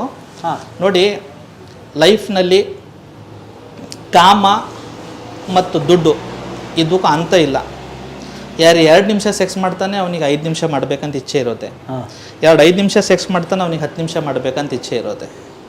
10 ನಿಮಿಷ ಮಾಡಬೇಕಂತಾನೆ ಅವನಿಗೆ 20 ನಿಮಿಷದ ಇಚ್ಛೆ ಇರುತ್ತೆ. ಅದೇ ಯಾರಿಗೆ 20,000 ಇದೆ ಅವನಿಗೆ 2 ಲಕ್ಷದ ಇಚ್ಛೆ ಇರುತ್ತೆ, ಯಾರಿಗೆ 2 ಲಕ್ಷ ಇದೆ ಅವನಿಗೆ 10 ಲಕ್ಷದ ಇಚ್ಛೆ ಇದೆ. ಸೊ ಎರಡರಲ್ಲಿ ಎಂಡ್ ಇಲ್ಲ. ಬಟ್ ನಾವೇನಿದೆ ಅದಕ್ಕೆ ಒಂದು ಮೀಡಿಯಲ್ ಪಾತ್ವೇ ನೋಡ್ಕೋಬೇಕು. ಓಕೆ ಅಪ್ಪ, ನಾನು ಪರ್ಸ್ನಲಿ ನನ್ನ ಲೈಫ್ ಚೆನ್ನಾಗಿದ್ದರೆ ನಾನು ಪ್ರೊಫೆಷ್ನಲ್ ಆಗಿ ಚೆನ್ನಾಗಿರ್ಬೋದು, ನಾನು ದೈಹಿಕವಾಗಿ ಚೆನ್ನಾಗಿದ್ದರೆ ನಾನು ಮಾನಸಿಕವಾಗಿಯೂ ಚೆನ್ನಾಗಿರ್ಬೋದು. ಆಯುರ್ವೇದದಲ್ಲಿ ಸ್ವಸ್ಥ್ಯದ ಡೆಫಿನೇಷನ್ ಹೇಳ್ತೀನಿ. ಸ್ವಸ್ಥ್ಯ ಯಾರಿಗೆ ಹೇಳಬೇಕು ಅಂದರೆ ಈಗ ಫಾರ್ ಎಕ್ಸಾಂಪಲ್ ನೀವು ನನಗೆ ನೋಡ್ತೀರಾ, ನಿಮಗೆ ನಾನು ಒಂದು ಹೆಲ್ದಿ ಕಾಣಿಸ್ತಾ ಇದ್ದೀನಿ ಯಾಕೆ, ಬಿಕಾಸ್ ಐ ಆಮ್ ಫಿಟ್ ಅಂತ, ಫಿಸಿಕಲ್ ಫಿಟ್ನೆಸ್ ಇದು. ಬಟ್ ಆಯುರ್ವೇದದಲ್ಲಿ ಸ್ವಸ್ಥ್ಯದ ಡೆಫಿನೇಷನ್ ಇದೆ. ಯಾರು ಹೆಲ್ತಿ ಹೇಳಬೇಕಂದ್ರೆ ಸಮದೋಷ. ಸಮದೋಷ ಅಂದರೆ ಆಯುರ್ವೇದದಲ್ಲಿ 3 ದೋಷಗಳು ಇರಿದ್ದಾರೆ, ವಾತ ಪಿತ್ತ ಕಫ, ಇದು ಸಮ ಇರಬೇಕು. ಆಮೇಲೆ ಸಮಧಾತು. ಸಮಧಾತು ಅಂದರೆ ಆಯುರ್ವೇದದಲ್ಲಿ ಸಪ್ತಧಾತು ಹೇಳಿದ್ದಾರೆ.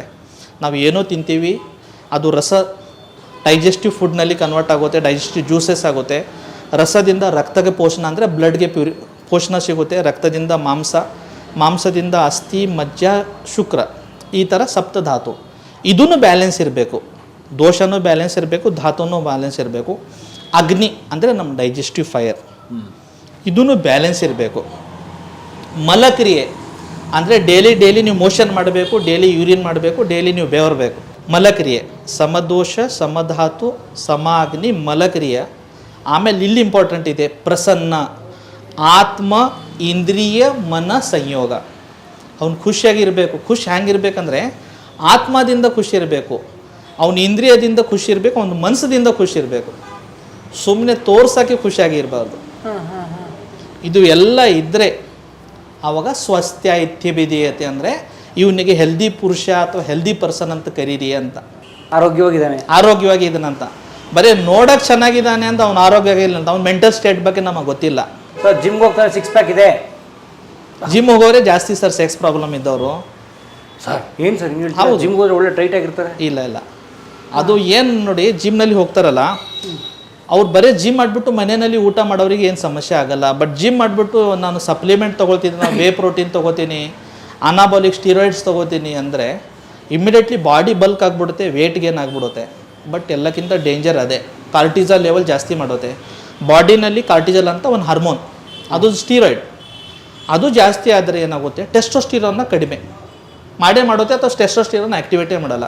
ಒಂದು ಎಕ್ಸಾಂಪಲ್ ಹೇಳಬೇಕಂದ್ರೆ, ಫಾರ್ ಎಕ್ಸಾಂಪಲ್ ನೀವು ಒಂದು ಗುಲಾಬ್ ಜಾಮೂನ್ ತಿಂದ್ರೆ ಅಂತ ತಿಳ್ಕೊಳ್ಳಿ, ಇಮಿಡಿಯೇಟ್ಲಿ ನೀವು ಟೀ ಕುಡಿದ್ರೆ ಟೀದ ಟೆಸ್ಟ್ ಗೊತ್ತಾಗಲ್ಲ. ಕರೆಕ್ಟ್. ಆ ಕಾರ್ಟಿಸಾಲ್ ಗುಲಾಬ್ ಜಾಮೂನ್ ಇದೆ, ಟೀ ನಿಮ್ಮ ಟೆಸ್ಟೋಸ್ಟಿರಾನ್ ಇದೆ. ಇವಾಗ ಗುಲಾಬ್ ಜಾಮೂನ್ ತಿಂದಾದ್ಮೇಲೆ ಟೆಸ್ಟೋಸ್ಟಿರಾನ್ ಕೆಲಸ ಮಾಡಲ್ಲ. ಸೊ ಅದಕ್ಕೆ ಇವು ಎಲ್ಲ ವೇ ಪ್ರೋಟೀನ್ಸ್ ಯಾರು ತಗೋತಾರೆ ಜಿಮ್ದವ್ರು, ಸ್ಪೆಷಲಿ ಇವು ಅನ್ನೆಸೆಸರಿ ಸ್ಟೀರಾಯ್ಡ್ಸ್ ಯಾರು ತಗೋತಾರೆ ಬಾಡಿ ಬಲ್ಕ್ ಮಾಡೋಕ್ಕೆ, ಸೆಕ್ಸ್ ಪ್ರಾಬ್ಲಮ್, ನಿಮಗೆ ಅದು ಗಿಫ್ಟ್ ಬರ್ತಾ ಇದೆ ಅಂತ, it is just coming soon ಅಂತ. ಸೊ ಜಿಮ್ ಮಾಡಿಬಿಟ್ಟು ನೀವು ಮನೆಯಲ್ಲಿ ನ್ಯಾಚುರಲ್ ಪ್ರೋಟೀನ್ಸು ನ್ಯಾಚುರಲ್ ಫುಡ್ಸ್ ತೊಗೊಳ್ಳಿ.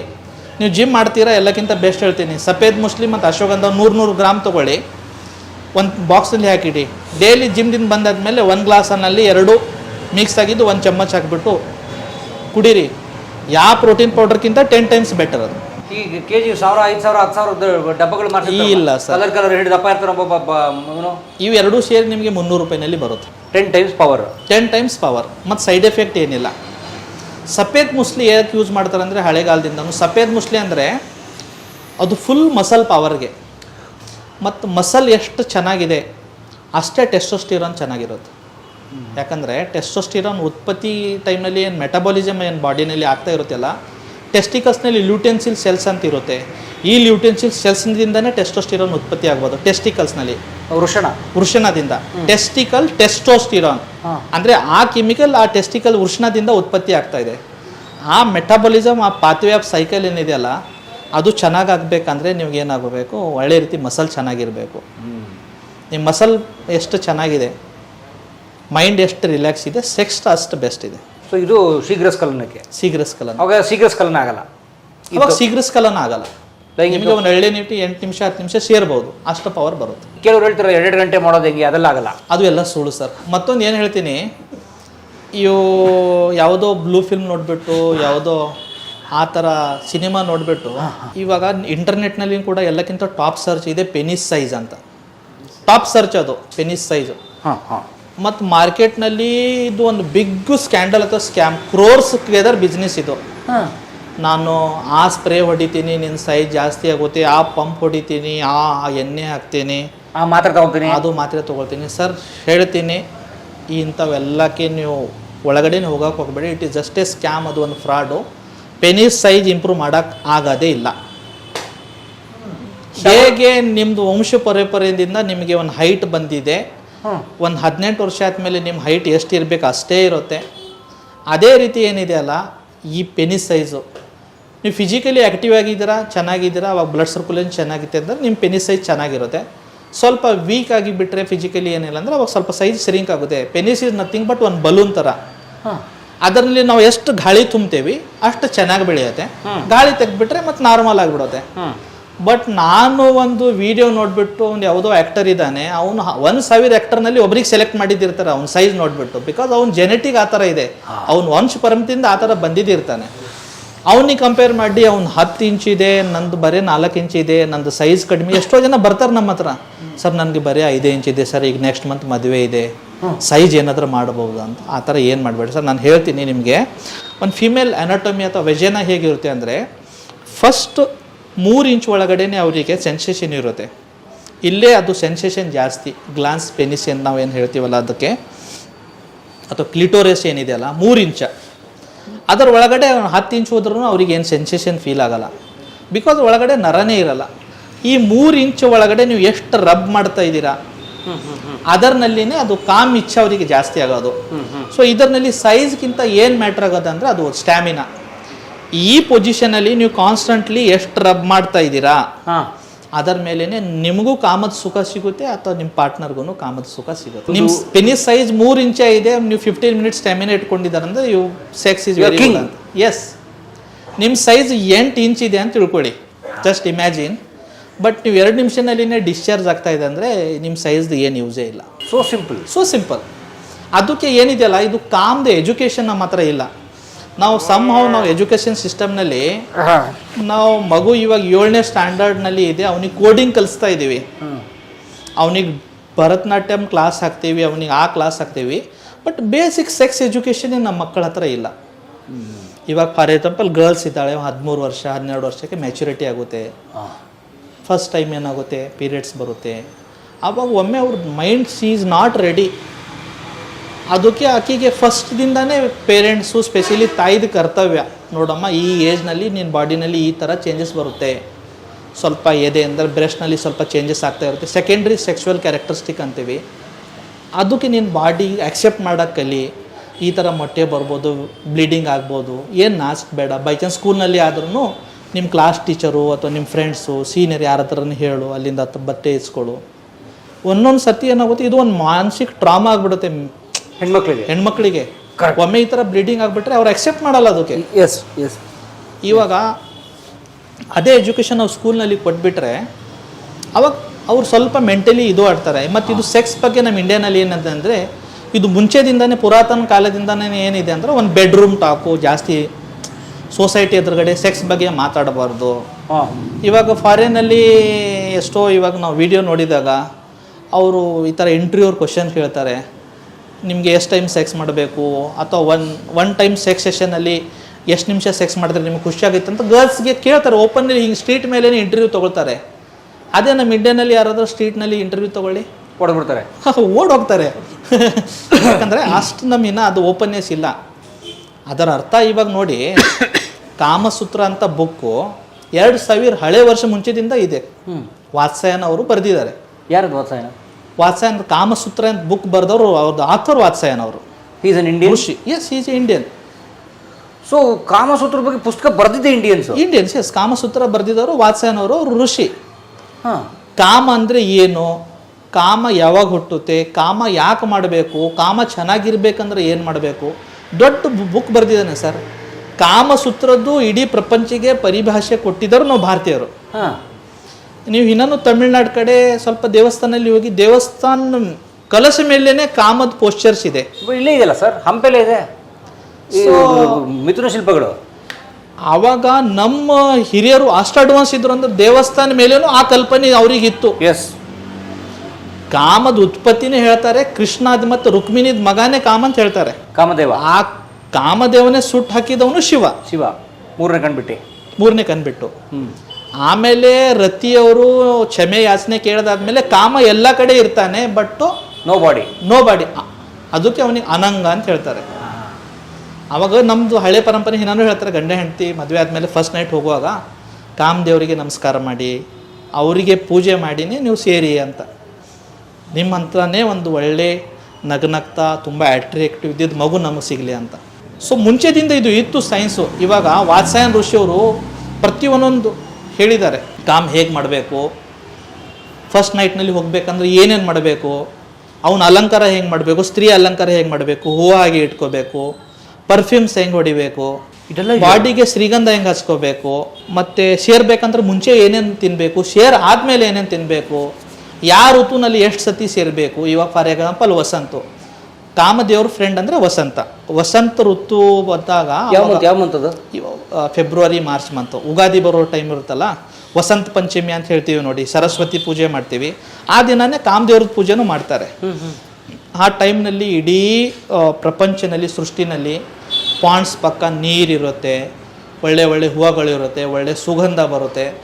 ಅಂದರೆ ಆ ಟೈಮೇ ಸೆಕ್ಸ್ ಮಾಡೋಕ್ಕೆ ಮಾಡಿದ್ದಿದೆ ಅಂತ ಹೇಳ್ತಾರೆ. ವಸಂತ ಋತುನಲ್ಲಿ ಒಳ್ಳೆ ಸೆಕ್ಸ್ ಆಗುತ್ತೆ. ಅವಾಗ ಕಫಕಾಲ ಅಂದರೆ ಬಾಡಿನಲ್ಲಿ ಇರುತ್ತೆ ಎಲ್ಲ ಕಡೆ, ಅವಾಗ ಒಳ್ಳೆ ಸೆಕ್ಸ್ ಆಗುತ್ತೆ ಅಂತ. ಸೊ ವಾತ್ಸಾಯನ್ ಋಷಿ ಹೇಳ್ಬೇಕಂದ್ರೆ ಇಡೀ ಸೆಕ್ಸ್ ಬಗ್ಗೆನೇ ಅವ್ರು ಬರೆದಿದ್ದಾರೆ.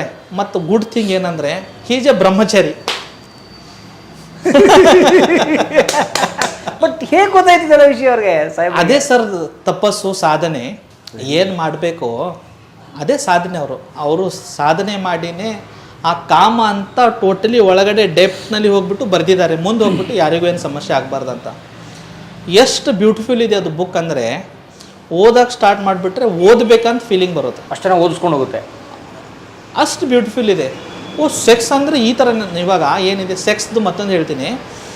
ಸೆಕ್ಸ್ ಅಂದರೆ ಇಟ್ ಈಸ್ ಜಸ್ಟ್ ಒಂದು ಫಿಸಿಕಲ್ ಆ್ಯಕ್ಟಿವಿಟಿ. ಜಸ್ಟು ಗಂಡ ಹೆಂಡತಿ ಬರಬೇಕು, ಪೆನಿಸ್ನ ಯೋನಿ ಒಳಗಡೆ ಹಾಕಬೇಕು, ಇನ್ಸರ್ಟ್ ಮಾಡಬೇಕು, ಹೋಗಬೇಕು. ಬಟ್ ಸೆಕ್ಸ್ ಅದು ಇಲ್ಲ ಸರ್. ಹೇಳಬೇಕಂದ್ರೆ ಸೆಕ್ಸ್ ಅದು ಪರಿಕಲ್ಪನೆ ತಪ್ಪದು. ಕಾಮನೇ ಬೇರೆ, ಸೆಕ್ಸೇ ಬೇರೆ. ಕಾಮ ಅಂದರೆ ಏನು ಹೇಳ್ತೀನಿ, ಕಾಮ ಅಂದರೆ ಒಂದು ಲಾರ್ಜರ್ ರೆಸ್ಪೆಕ್ಟ್ನಲ್ಲಿ ಹೇಳ್ತೀನಿ. ಇವತ್ತು ರಾತ್ರಿ ಗಂಡ ಹೆಂಡತಿ ಸೇರಬೇಕಂದ್ರೆ ಬೆಳಗ್ಗೆದಿಂದ ಅವ್ರ ಪ್ರಿಪರೇಷನ್ ಸ್ಟಾರ್ಟ್ ಆಗುತ್ತೆ, ಅದು ಕಾಮ.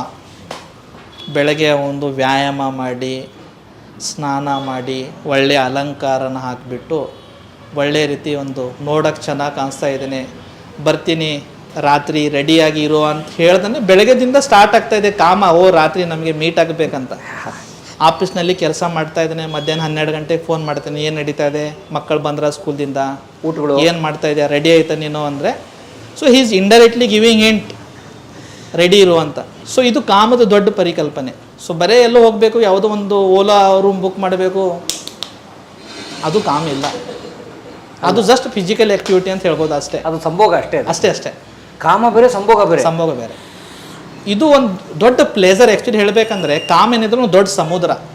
ನಾವು ಬರೀ ಬಾವಿನಲ್ಲಿ ಇದ್ದೀವಿ ಅಷ್ಟೇ. ಇವಾಗ ಆ ಬಾವಿಯಿಂದ ಸಮುದ್ರವರೆಗೆ ಪ್ರಯಾಣ, ಅದೇ ಕಾಮ. ಇವಾಗ ಮತ್ತು ಇನ್ಫರ್ಟಿಲಿಟಿ, ಸಂತಾನಹೀನತೆ. ಒಂದೇತ್ವ ಅಂದರೆ ಏನಂದರೆ, ಒಂದು ಪರ್ಸನ್ ಮದುವೆ ಆಗಿದೆ ಅಂತ ತಿಳ್ಕೊಳ್ಳಿ, ಆ್ಯಕ್ಟಿವ್ ಸೆಕ್ಸ್ ಲೈಫ್ನಲ್ಲಿ ಮೋರ್ ದೆನ್ 2 ವರ್ಷ, 2 ವರ್ಷಕ್ಕಿಂತ ಜಾಸ್ತಿ without any protection, condom use ಮಾಡಲ್ದೇನೆ ಸೆಕ್ಸ್ ಮಾಡ್ತಾ ಇದ್ರು ಮಕ್ಕಳಾಗ್ತಾ ಇಲ್ಲ. ಸೊ ಅಂಥ ದಂಪತಿಗಳಿಗೆ ಏನಿದೆ ಒಂದೇತ್ವ ಅಥವಾ ಇನ್ಫರ್ಟಿಲಿಟಿ ಅಂತ ಕರಿತೀವಿ. ಸೊ ಆವಾಗ 2 ವರ್ಷ ಆದಮೇಲೆ ಡಾಕ್ಟರ್ಸ್ ಟೆಸ್ಟ್ ಮಾಡೋಕ್ಕೆ ಹೇಳ್ತಾರೆ. ಫೀಮೇಲ್ದು ಒಂದು ಬೇಸಿಕ್ ಹಾರ್ಮೋನಲ್ಸ್ ಟೆಸ್ಟು, ಅವ್ರ ಬಾಡಿದಿಂದ ಹೇಗೆ ರಿಲೀಸ್ ಆಗ್ತಾ ಇದೆ ಇಲ್ಲ, PCOD ಏನಾದರೂ ಸಮಸ್ಯೆ ಇದೆಯೋ, ಟ್ಯೂಬ್ಸ್ನಲ್ಲಿ ಏನಾದರೂ ಬ್ಲಾಕ್ ಇದೆ ಅಥವಾ ಈ ಗರ್ಭಕೋಶ ಚೆನ್ನಾಗಿ ಡೆವಲಪ್ ಆಗಿದೆ ಇಲ್ಲ ಅಂತ ಮಹಿಳೆಯರದ್ದು ಒಂದು ಬೇಸಿಕ್ ಟೆಸ್ಟ್ ಇರುತ್ತೆ. ವೆರಿ ಸೇಮ್ ಟೈಮ್ ಪುರುಷರಲ್ಲಿ ವೀರ್ಯ ಕ್ವಾಲಿಟಿ ಹೇಗಿದೆ, ಸ್ಪಮ್ನಲ್ಲಿ ಏನಾದರೂ ದೋಷ ಇದೆಯೋ, ಟೆಸ್ಟಿಕಲ್ಸ್ ಡೆವಲಪ್ಮೆಂಟ್ ಚೆನ್ನಾಗಿದೆಯೋ ಇಲ್ಲೋ, ಒಂದು ಬೇಸಿಕ್ ಟೆಸ್ಟು. ಒಂದು ಕಾಲ ಇತ್ತು, ಮಕ್ಕಳಾಗ್ತಾ ಇಲ್ಲ ಅಂದರೆ ಎಲ್ಲರೂ ಹುಡುಗಿನಲ್ಲಿನೂ ಏನಾದರೂ ಸಮಸ್ಯೆ ಇರ್ಬೋದು ಅಂತ ಈ ಥರ ಒಂದು ಮಾನಸಿಕತೆ ಇತ್ತು. ಅವಾಗ ಏನು ಮಾಡ್ತಿದ್ರು, ಒಂದು ಮಹಿಳೆಯರಿಗೆ ಮಕ್ಕಳಾಗ್ತಾ ಇಲ್ಲ ಅಂತ ಹುಡುಗಂದು ಬಗ್ಗೆ ಡೌಟ್ ಮಾಡಿಲ್ಲ, ಸೆಕೆಂಡ್ ಮದುವೆ ಮಾಡಿದ್ರು. ಸೆಕೆಂಡ್ ಮದುವೆನಲ್ಲಿನೂ ಮಕ್ಕಳಾದಮೇಲೆ ಆವಾಗ ಡೌಟ್, ನಮ್ಮ ಹುಡುಗರ್ನಲ್ಲಿನೂ ಏನೋ ಸಮಸ್ಯೆ ಇದೆ. ಬಟ್ ಪ್ರೆಸ್ಟೀಜ್ ಕ್ವೆಶನ್ ಅವರು ಹುಡುಗರ ಮೇಲೆ ಯಾವಾಗೂ ಬ್ಲೇಮ್ ಮಾಡಲ್ಲ. ಬಟ್ ಇವಾಗ ಏನಾಗಿದೆ, ಇವಾಗ ಇವನ್ ಗೈನಕಾಲಜಿಸ್ಟು ಫಸ್ಟ್ ಮಕ್ಕಳಾಗ್ತಾ ಇಲ್ಲ ಅಂದರೆ ಹೆಣ್ಮಕ್ಳು ಟೆಸ್ಟ್ ಮಾಡುವಾಗನೇ ನೀನು ಗಂಡೊಂದು ವೀರ್ಯ ತೊಗೊಂಡು ಬಾ ಅಂತ ಹೇಳ್ತಾರೆ. ಯಾಕಂದರೆ ಇವಾಗ 50% ಫೀಮೇಲ್ ಪ್ರಾಬ್ಲಮ್ದಿಂದ, ಲೇಡೀಸ್ ಪ್ರಾಬ್ಲಮ್ದಿಂದ ಮಕ್ಕಳಾಗ್ತಾ ಇಲ್ಲ, 15% ಏನಿದೆಯಲ್ಲ ಜೆಂಟ್ಸ್ ಪ್ರಾಬ್ಲಮ್ದಿಂದ. ಆಮೇಲೆ ಇವಾಗ ವೀರ್ಯ ವೀಕ್ ಆಗಿ ಬಂದಿದೆ, ಅಜೋಸ್ಪರ್ಮಿಯಾ ಅಥವಾ ಅಲಿಗೋಸ್ಪರ್ಮಿಯಾ ಅಂದರೆ ಸ್ಪರ್ಮ್ ಇದೆ, ಬಟ್ ಅದರದ್ದು ಮಾರ್ಟಿಲಿಟಿ, ಅದರ ಮಾರ್ಫಾಲಜಿ ಏನು ಎಷ್ಟು ಗಟ್ಟಿಗೆ ಇರಬೇಕು ವೀರ್ಯ ಅಷ್ಟಿಲ್ಲ. ಇವಾಗ ಒಂದು ಹೇಳ್ತಾರಂದರೆ, ಒಂದು ಸತಿ ಒಂದು ಪರ್ಸನ್ ಎಜಾಕ್ಯುಲೇಟ್ ಅಥವಾ ವೀರ್ಯ ಹೊರಗಡೆ ಬಂದರೆ 2.5 ದಿನ 3 ml ಬರಬೇಕು. ಫಸ್ಟ್ ಅದರದ್ದು ಕ್ವಾಂಟಿಟಿ 2.5 ದಿನ 3 ml ಬರಬೇಕು. ಆಮೇಲೆ ಅದರ್ನಲ್ಲಿ 40 ಮಿಲಿಯನ್ಗಿಂತ ಜಾಸ್ತಿ ಸ್ಪರ್ಮ್ಸ್ ಇರಬೇಕು. 40 ಮಿಲಿಯನ್ ಸ್ಪರ್ಮ್. ಇವಾಗ ಇದು ಸಂಖ್ಯೆ ಕಡಿಮೆ ಇದೆ. ನೀವು ಹಳೆ ಏನಾದರೂ ಲ್ಯಾಬ್ನಲ್ಲಿ ಹೋಗಿ 30 ವರ್ಷ ಮುಂಚೆ ಅದು ಲ್ಯಾಬ್ ಅದು ಬಾರ್ಡರ್ ರೆಫರೆನ್ಸ್ ವ್ಯಾಲ್ಯೂಸ್ ಏನಿರುತ್ತಲ್ಲ, ಅವಾಗ 60 ಮಿಲಿಯನ್ಸ್ ಇತ್ತು.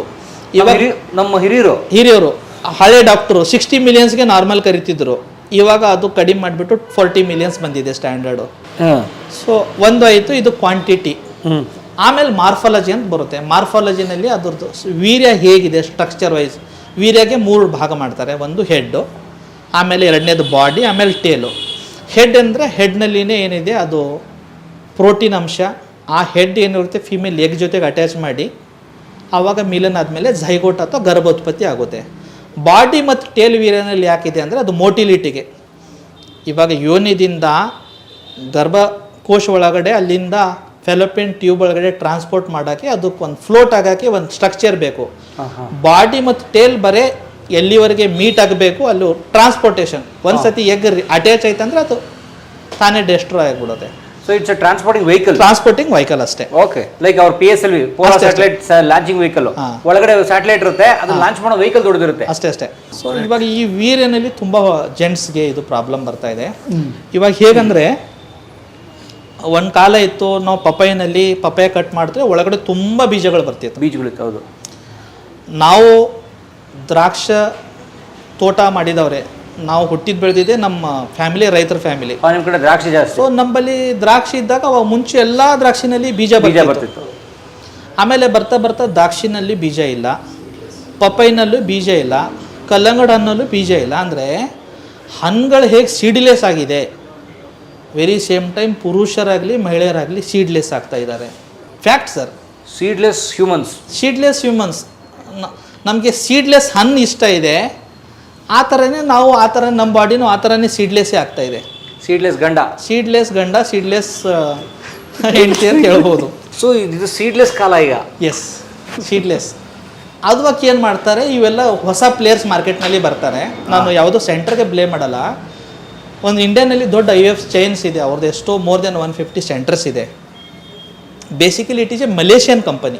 ಅವರು ನಮ್ಮ ಇಂಡಿಯನ್ ಡಾಕ್ಟರ್ನ ಹೈಯರ್ ಮಾಡಿದಿರ್ತಾರೆ, ಮಾರ್ಕೆಟಿಂಗ್ ಟೀಮ್ನ ಹೈಯರ್ ಮಾಡಿದಿರ್ತಾರೆ, ಇವು ಸ್ಟಾಫ್ಸ್ನ ಹೈಯರ್ ಮಾಡಿದಿರ್ತಾರೆ. 10 to 15% ಅಮೌಂಟ್ ಏನಿದೆಯಲ್ಲ ಇವರೆಲ್ಲ ಸ್ಯಾಲ್ರಿನಲ್ಲಿ ಮತ್ತು ಇವರೆಲ್ಲ ಎಕ್ಸ್ಪೆಂಡಿಚರ್ನಲ್ಲಿ ಹೋಗ್ಬಿಟ್ಟದೆ.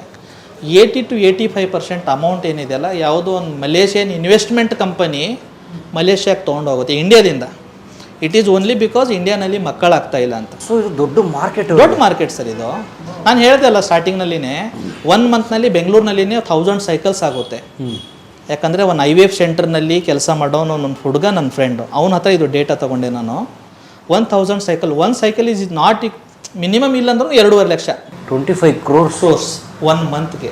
ಒಂದು ತಿಂಗಳಿಗೆ 25 ಕೋಟಿ. ಬೆಂಗಳೂರು ಸಿಟಿ ಮಾತ್ರ ಹೇಳ್ತಾ ಇದ್ದು ನಾನು, ಬೆಂಗಳೂರು ಡೇಟಾ 25 crores.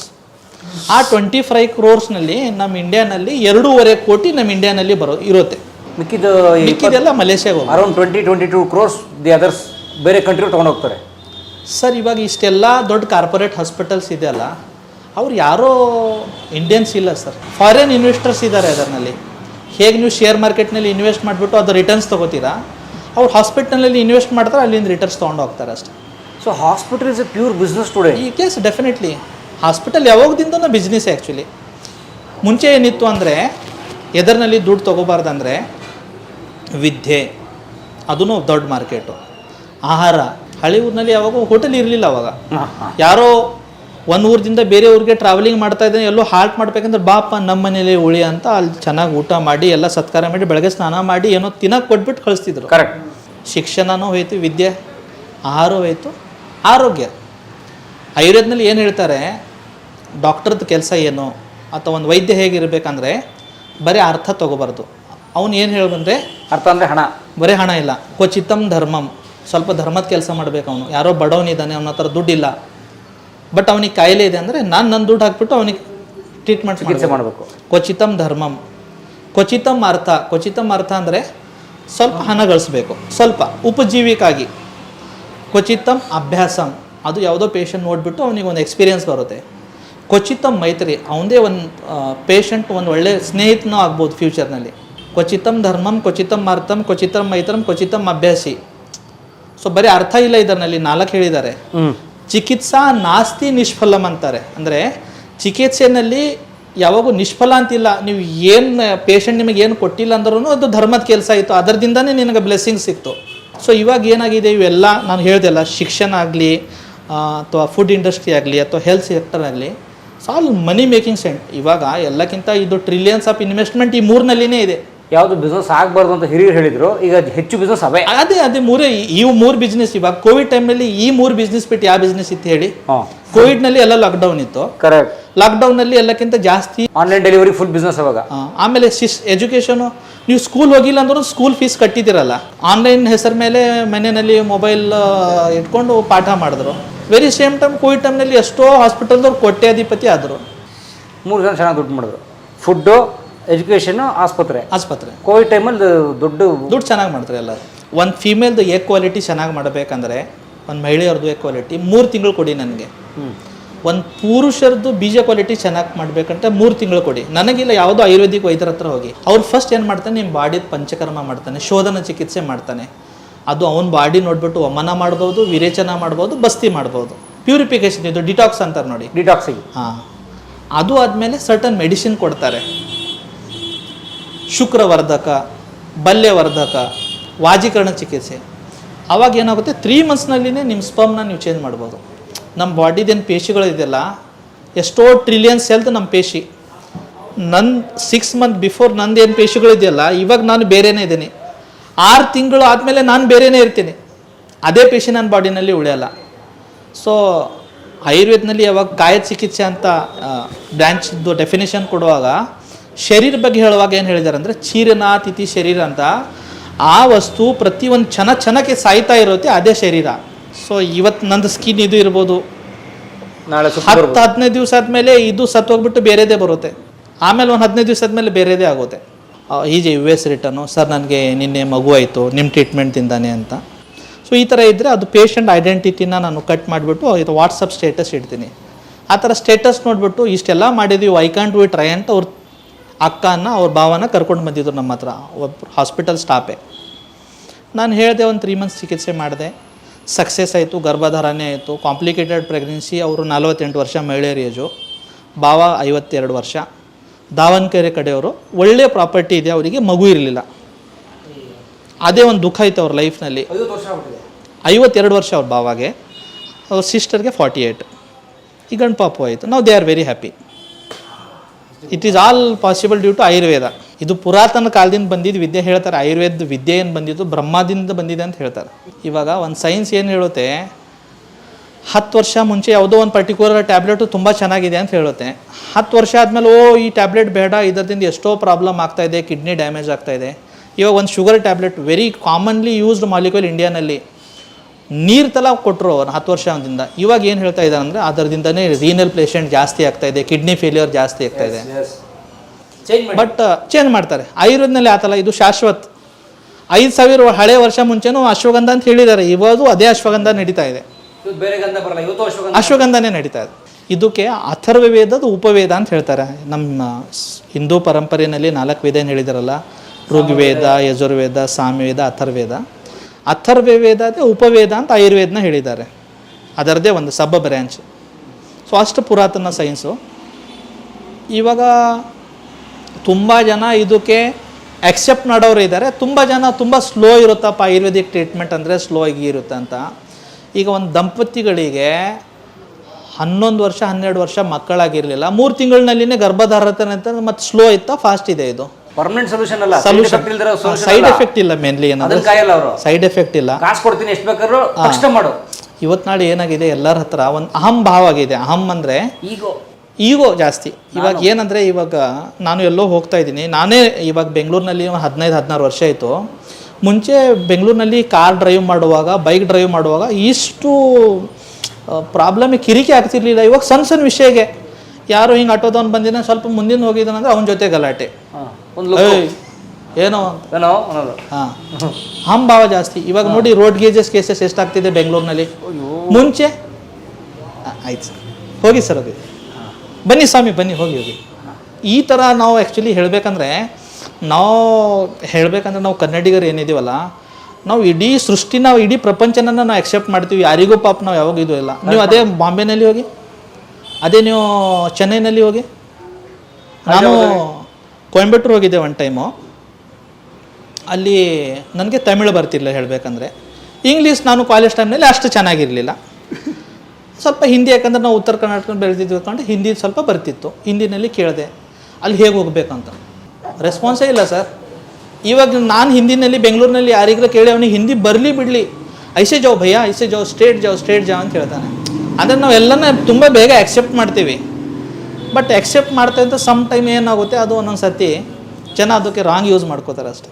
ಸೊ ಒಟ್ಟು ಇವು 3: ಒಂದು ನಿಮೂರಿಕೆ, ಶೀಘ್ರಸ್ಖಲನ ಮತ್ತು ಒಂದೇತ್ವ. ಇವಾಗ ಇದು ಲೀಡಿಂಗ್ ಇವೆಲ್ಲ ಸೆಕ್ಸ್ ಪ್ರಾಬ್ಲಮ್ನಲ್ಲಿ.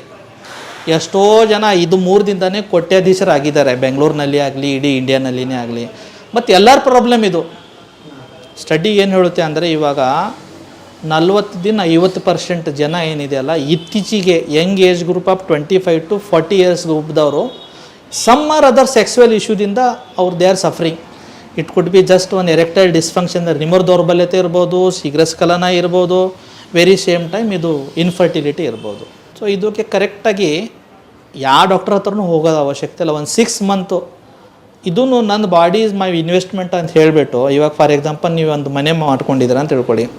ಅದಕ್ಕೆ ನೀವು ಇನ್ವೆಸ್ಟ್ಮೆಂಟ್ ಪ್ಲ್ಯಾನ್ ಇರುತ್ತಪ್ಪ, ನನಗೆ ಮಂತ್ಲಿ ಇಷ್ಟಿಷ್ಟು 80,000 ಬ್ಯಾಂಕಿಗೆ ನಾನು ಕಟ್ಟಬೇಕು. ಯಾಕಂದರೆ ಅದು ಮನೆ ಇನ್ನೂ ನಂದು ಆಸ್ತಿ ಇದ್ರೂ ಅದು ಬ್ಯಾಂಕ್ ಆಸ್ತಿನೇ 20 ವರ್ಷವರೆಗೆ. ಸೊ ಅದು ಈ ಇನ್ವೆಸ್ಟ್ಮೆಂಟ್. ನಮ್ಮ ಇನ್ವೆಸ್ಟ್ಮೆಂಟ್ ಫೀಲ್ಡ್ನಲ್ಲಿ ಒಬ್ಬರು ರಾಕೇಶ್ ಜುಂಜುನ್ವಾಲಾ ಅಂತ is A big bull.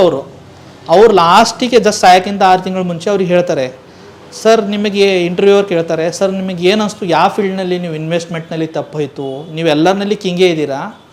So ಅವ್ನು ಏನು ಹೇಳ್ತಾನೆ, ಇನ್ವೆಸ್ಟ್ಮೆಂಟ್ ಇನ್ ಹೆಲ್ತ್. ನಾನು ನನ್ನ ಹೆಲ್ತ್ನ ಕರೆಕ್ಟಾಗಿ ನೋಡ್ಕೊಂಡಿಲ್ಲ. Maybe I would have lived another 10 years. I have earned everything. ನನಗೆ ಏನಂದರೆ ಇವಾಗ ನಾನು ಅದಕ್ಕೆ ಎಂಜಾಯೇ ಮಾಡಿಲ್ಲ, ನಾನು ಬರೇ ಇನ್ವೆಸ್ಟ್ಮೆಂಟ್. ಈಗ ಅದಕ್ಕೆ ನನ್ನ ಮಗಳು ಮತ್ತು ನನ್ನ ಹಳೆಯ ಎಂಜಾಯ್ ಮಾಡ್ತಾರೆ ಅಂತ ಹೇಳಿ. ಒಳ್ಳೆ ರೀತಿ ಎರೆಕ್ಷನ್ ಪಡೆಯೋಕ್ಕೆ ತುಂಬ ಇಂಪಾರ್ಟೆಂಟ್ ಅದು. ಆರೋಗ್ಯವೇ ಭಾಗ್ಯ ಅಂದರು ನಮ್ಮ ಹಿರಿಯರು. ಆದರೆ ಎಲ್ಲಕ್ಕಿಂತ ಬಹಳ ದೊಡ್ಡ ಆರೋಗ್ಯ ಲೈಂಗಿಕ ಆರೋಗ್ಯ. ಯಾಕೆ ಗೊತ್ತಾ? ಈಗ ನಿಮಗೆ ತಲೆನೋವು, ಕೆಮ್ಮು, ನೆಗಡಿನೋ ಇನ್ನೊಂದು ಬಂದರೆ ನಿಮ್ಮನ್ನು ಬಾಧಿಸುತ್ತೆ. ಲೈಂಗಿಕ ಅನಾರೋಗ್ಯ ಬಂದ್ಬಿಟ್ರೆ ನಿಮ್ಮ ಪಾರ್ಟ್ನರ್ನೂ ಬಾಧಿಸುತ್ತೆ. ಅದೇ ಸಮಸ್ಯೆ, ಸಂಸಾರ ಹೊಡೆದೋಗ್ಬಿಡುತ್ತೆ. ಸೊ ಹಾಗಾಗಿ ಪ್ಲೀಸ್ ಬಿ ಕೇರ್ಫುಲ್.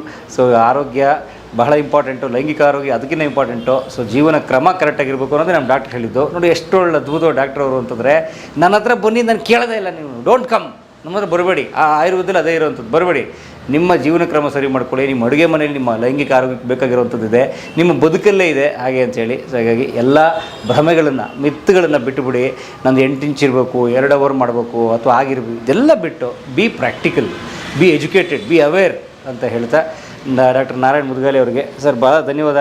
ಕಲಾ ಮಾಧ್ಯಮದ ಜೊತೆಗೆ ಇಷ್ಟು ಅದ್ಭುತವಾದಂಥ ಮಾಹಿತಿಯನ್ನು ಹಂಚ್ಕೊಂಡಿದ್ದಕ್ಕೆ. ನೋಡಿ, ನಾವು ಕೆಲವು ಲೈಂಗಿಕ ವಿಚಾರಗಳನ್ನು ಮಾತನಾಡಿದಾಗ ಬಹುಶಃ ಈ ಕಮೆಂಟ್ಗಳಲ್ಲೂ ಅಷ್ಟೇ, ಏನಿದು ಹೀಗೆ ಈ ವಿಚಾರ ಎಲ್ಲ ಮಾತಾಡಬೇಕಂತ.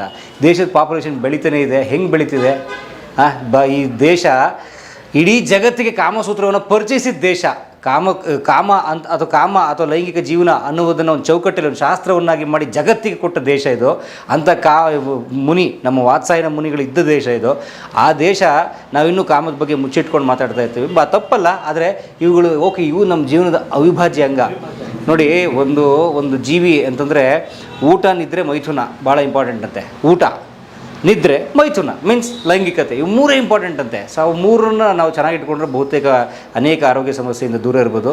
ನಾವು ಮಚೂರ್ಡಾಗಿ ಮಾತಾಡೋದನ್ನ ಕಲಿಯೋಣ, ಮಚೂರ್ಡಾಗಿ ಜೀವನ ಮಾಡೋದನ್ನ ಕಲಿಯೋಣ ಅಂತ ಹೇಳ್ತಾ ಧನ್ಯವಾದ ಡಾಕ್ಟ್ರೇ. ಮತ್ತೆ ಬರ್ತಾ ಇರ್ತೀವಿ. Thank you sir, thank you very much ಕಲಾ ಮಾಧ್ಯಮ ಮತ್ತು ಪರಮ್ ಸರ್ ಸ್ಪೆಷಲಿ ತಮಗೆ. ಯಾಕಂದರೆ ನಮ್ಮ ಸೆಂಟರ್ನಲ್ಲಿ ಬಂದುಬಿಟ್ಟು ಒಂದು ಒಳ್ಳೆಯ ಸಂದರ್ಶನ ಆಯಿತು. ಏನಂದರೆ ಇದು ಏನಾಗುತ್ತೆ, ಇವಾಗ ಯಾರೋ ಪಾಪ ಎಲ್ಲಿಂದೋ ನಿಮ್ಮ ಸಬ್ಸ್ಕ್ರೈಬರ್ ಇರ್ತಾನೆ, ಎಲ್ಲಿಂದೋ ಫಾಲೋವರ್ ಇರ್ತಾನೆ, ಅವನು ಬೆಂಗಳೂರು ಬರೋಕ್ಕಾಗಲ್ಲ ಅಥವಾ ನಮ್ಮಂತ ಯಾವುದೋ ತಜ್ಞದ ಸಲಹೆ ತೊಗೊಳಕ್ಕಾಗಲ್ಲ. ಬಟ್ ಜಸ್ಟ್ ಇದು ಒಂದು ವಿಡಿಯೋ ನೋಡಿಬಿಟ್ಟು ಅಷ್ಟೇ ನಾವು ಹೇಳಿದ ಲೈಫ್ನಲ್ಲಿ ಚೇಂಜಸ್ ಮಾಡಿದ್ರೆ, ಬದಲಾಯಿಸ್ಕೊಂಡ್ರೆ ಅವನು ಆರಾಮಾಗಿ ಒಂದು ಹೆಲ್ದಿ ಲೈಫ್ನ ಬದುಕ್ಬೋದು ಅಂತ. ಹೌದು. ಆ್ಯಂಡ್ ಮತ್ತು ಇವತ್ತಿಂದ ಮತ್ತೊಂದು ಏನು ಹೇಳ್ತೀನಿ ಅಂದರೆ, ಸೆಕ್ಸ್ ಇದಕ್ಕೆ ನೆಗ್ಲೆಕ್ಟ್ ಮಾಡೋಕ್ಕೆ ಹೋಗಬೇಡಿ. ಏನಾದರೂ ಸಮಸ್ಯೆ ಆಗ್ತಾಯಿದ್ರೆ ಇಮಿಡಿಯೇಟ್ಲಿ ಅದಕ್ಕೆ ಕನ್ಸರ್ನ್. ಯಾಕಂದರೆ ಯಾವುದೋ ಕಾಯಿಲೆ ಸ್ಟಾರ್ಟಿಂಗ್ ಸ್ಟೇಜ್ನಲ್ಲಿ ಚಿಕಿತ್ಸೆ ಮಾಡಿದ್ರೆ ತುಂಬ ಈಸಿ, ಬಟ್ ಬರ್ತಾ ಅದು ಸ್ಲೋಲಿ ಡೀಪಾಗಿ ಹೋಗ್ಬಿಟ್ರೆ ಅವಾಗ ಕಷ್ಟ ಆಗಿಬಿಡುತ್ತೆ. ಸೊ ಸಿಮ್ಟಮ್ಸ್ ಇದೆ, ಇಮಿಡಿಯೇಟ್ಲಿ ಏನೂ ಇಲ್ಲ, ಕಂಟಿನ್ಯೂಸ್ ವರ್ಕೌಟ್ ಮಾಡಿ, ರೆಗ್ಯುಲರಾಗಿ ವಾಕ್ ಮಾಡಿ, ಒಳ್ಳೆ ಡೈಟ್ ತೊಗೊಳ್ಳಿ, ಒಳ್ಳೆ ನಿದ್ದೆ ಮಾಡಿ. ಈ 3 ಚೆನ್ನಾಗಿ ಮಾಡಿದ್ರೆ, ಇವಾಗ ಪರಮ್ ಸರ್ ಏನು ಹೇಳಿದ್ರಲ್ಲ, ಏನಂದರೆ ಆಯುರ್ವೇದದಲ್ಲಿ ತ್ರಯೋಪಸ್ತಂಭ ಅಂತ ಹೇಳಿದ್ದಾರೆ: ಆಹಾರ, ನಿದ್ರಾ ಮತ್ತು ಮೈಥುನ. ಈ ಫುಡ್ ಚೆನ್ನಾಗಿದ್ರೇ ಆರೋಗ್ಯ ಚೆನ್ನಾಗಿದೆ, ನಿದ್ದೆ ಚೆನ್ನಾಗಿದ್ರೇ ಆರೋಗ್ಯ ಚೆನ್ನಾಗಿದೆ, ವೆರಿ ಸೇಮ್ ಟೈಮ್ ಮೈಥುನ ಚೆನ್ನಾಗಿದ್ದರೆ ಆರೋಗ್ಯ ಚೆನ್ನಾಗಿರುತ್ತೆ. ಇದರಲ್ಲಿ ಏನಾದರೂ ತುಟ್ಟಿ ಬಂದರೆ ಪರ್ಸ್ನಲ್ ಲೈಫ್ನಲ್ಲಿ ಸ್ಟೆಬಿಲಿಟಿ ಇರಲ್ಲ. ಪರ್ಸ್ನಲ್ ಲೈಫ್ನಲ್ಲಿ ಸ್ಟೆಬಿಲಿಟಿ ಇರೋದ್ರೆ ಪ್ರೊಫೆಷನಲ್ಲಿ ಫೋಕಸ್ ಮಾಡೋಕ್ಕಾಗಲ್ಲ. ಅಲ್ಲಿ ಕೆಲಸ ಮೇಲೆ ಹೋದ್ಮೇಲೆ ಟೆನ್ಷನ್ ಸ್ಟಾರ್ಟ್ ಆಗೋದು. ಒಳ್ಳೆದಾಗಲಿ. ಆ್ಯಂಡ್ ಇನ್ನೂ ಬಹಳ ಇದನ್ನು ಮೀರಿ ನಿಮಗೆ ನಾರಾಯಣ್ ಮುದ್ಗಾಲೆ ಅವ್ರನ್ನ ಕಾಂಟ್ಯಾಕ್ಟ್ ಮಾಡಬೇಕು ಅಂದರೆ ನಂಬರ್ ಅಂತೂ ಹಾಕಿದ್ದೀವಿ, ಬನ್ನಿ ಕಾಂಟ್ಯಾಕ್ಟ್ ಮಾಡಿ. ಫೋನಲ್ಲಿ ಕೇಳೋಕ್ಕಿಂತ ಹೆಚ್ಚಾಗಿ ಇಲ್ಲಿ ಬನ್ನಿ, ಇಲ್ಲಿ ಲೊಕೇಶನ್ ಹಾಕಿದ್ದೀವಿ. ಮುಜುಗರ ಮಾಡ್ಕೋಬೇಡಿ, ಒಳಗಡೆ ಇಟ್ಕೋಬೇಡಿ. ಅದು ಒಳಗಡೆ ಇಟ್ಕೊಂಡಷ್ಟು ಕೊಳೆಯುತ್ತೆ, ವಿಚಾರಗಳು ಕೊಳ್ತೋಗುತ್ತೆ. ಹಾಗಾಗಿ ಬನ್ನಿ, ಮುಕ್ತವಾಗಿ ನಿಮ್ಮ ಸಂಗಾತಿಯ ಜೊತೆಗೆ ಬನ್ನಿ, ಮಾತನಾಡಿ, ಸಲಹೆ ಒಂದು ಸಾಲ್ವ್ ಮಾಡ್ಕೊಳ್ಳಿ. ಯಾಕಂದರೆ ಒಬ್ಬರು ವೈದ್ಯರ ಹತ್ರ ಮಾತಾಡೋದು ಬಹಳ, ವೈದ್ಯರ ಹತ್ರ ಮುಚ್ಚಿಡಬಾರ್ದಂತೆ, ಲಾಯರ್ ಹತ್ರ ಮತ್ತು ವೈದ್ಯರ ಹತ್ರ. ಸೊ ಆ ರೀತಿ ಮುಕ್ತವಾಗಿ ಮಾತನಾಡಿ ನಿಮ್ಮ ಸಮಸ್ಯೆ ಪರಿಹಾರ ಮಾಡ್ಕೊಳ್ಳಿ ಅಂತ ಹೇಳ್ತಾ ಅವ್ರ ನಂಬರ್ ಹಾಕಿದ್ದೀನಿ. ಎಲ್ಲಕ್ಕಿಂತ ಬಹಳ ಮುಖ್ಯವಾಗಿ ನಿಮಗೆ ಲೈಂಗಿಕ ಸಮಸ್ಯೆಗಳಿದ್ದರೆ ಅಥವಾ ಕಾಮಜೀವನದ ಸಮಸ್ಯೆಗಳಿದ್ದರೆ ಡಾಕ್ಟರ್ ಮುದ್ಗಾಲೆ ಅವ್ರನ್ನ ಸಂಪರ್ಕಿಸಿ. ಜೊತೆಗೆ ಅವರ ಯೂಟ್ಯೂಬ್ ಚಾನಲ್ ಇದೆ, ಡಾಕ್ಟರ್ ನಾರಾಯಣ ಮುದ್ಗಾಲೆ ಅಂತ. ನೀವು ಟೈಪ್ ಮಾಡಿದ್ರೆ ಯೂಟ್ಯೂಬಲ್ಲಿ ಸಿಗುತ್ತೆ. ಅವರು ಚಾನಲ್ನ ಫಾಲೋ ಮಾಡಿ, ಒಳ್ಳೊಳ್ಳೆ ವೀಡಿಯೋಸ್ ಇದೆ. ಹಾಗಾಗಿ ಥ್ಯಾಂಕ್ ಯು ಸೋ ಮಚ್. ನಿಮ್ಮ ಜೀವನ ಚೆನ್ನಾಗಿರಲಿ.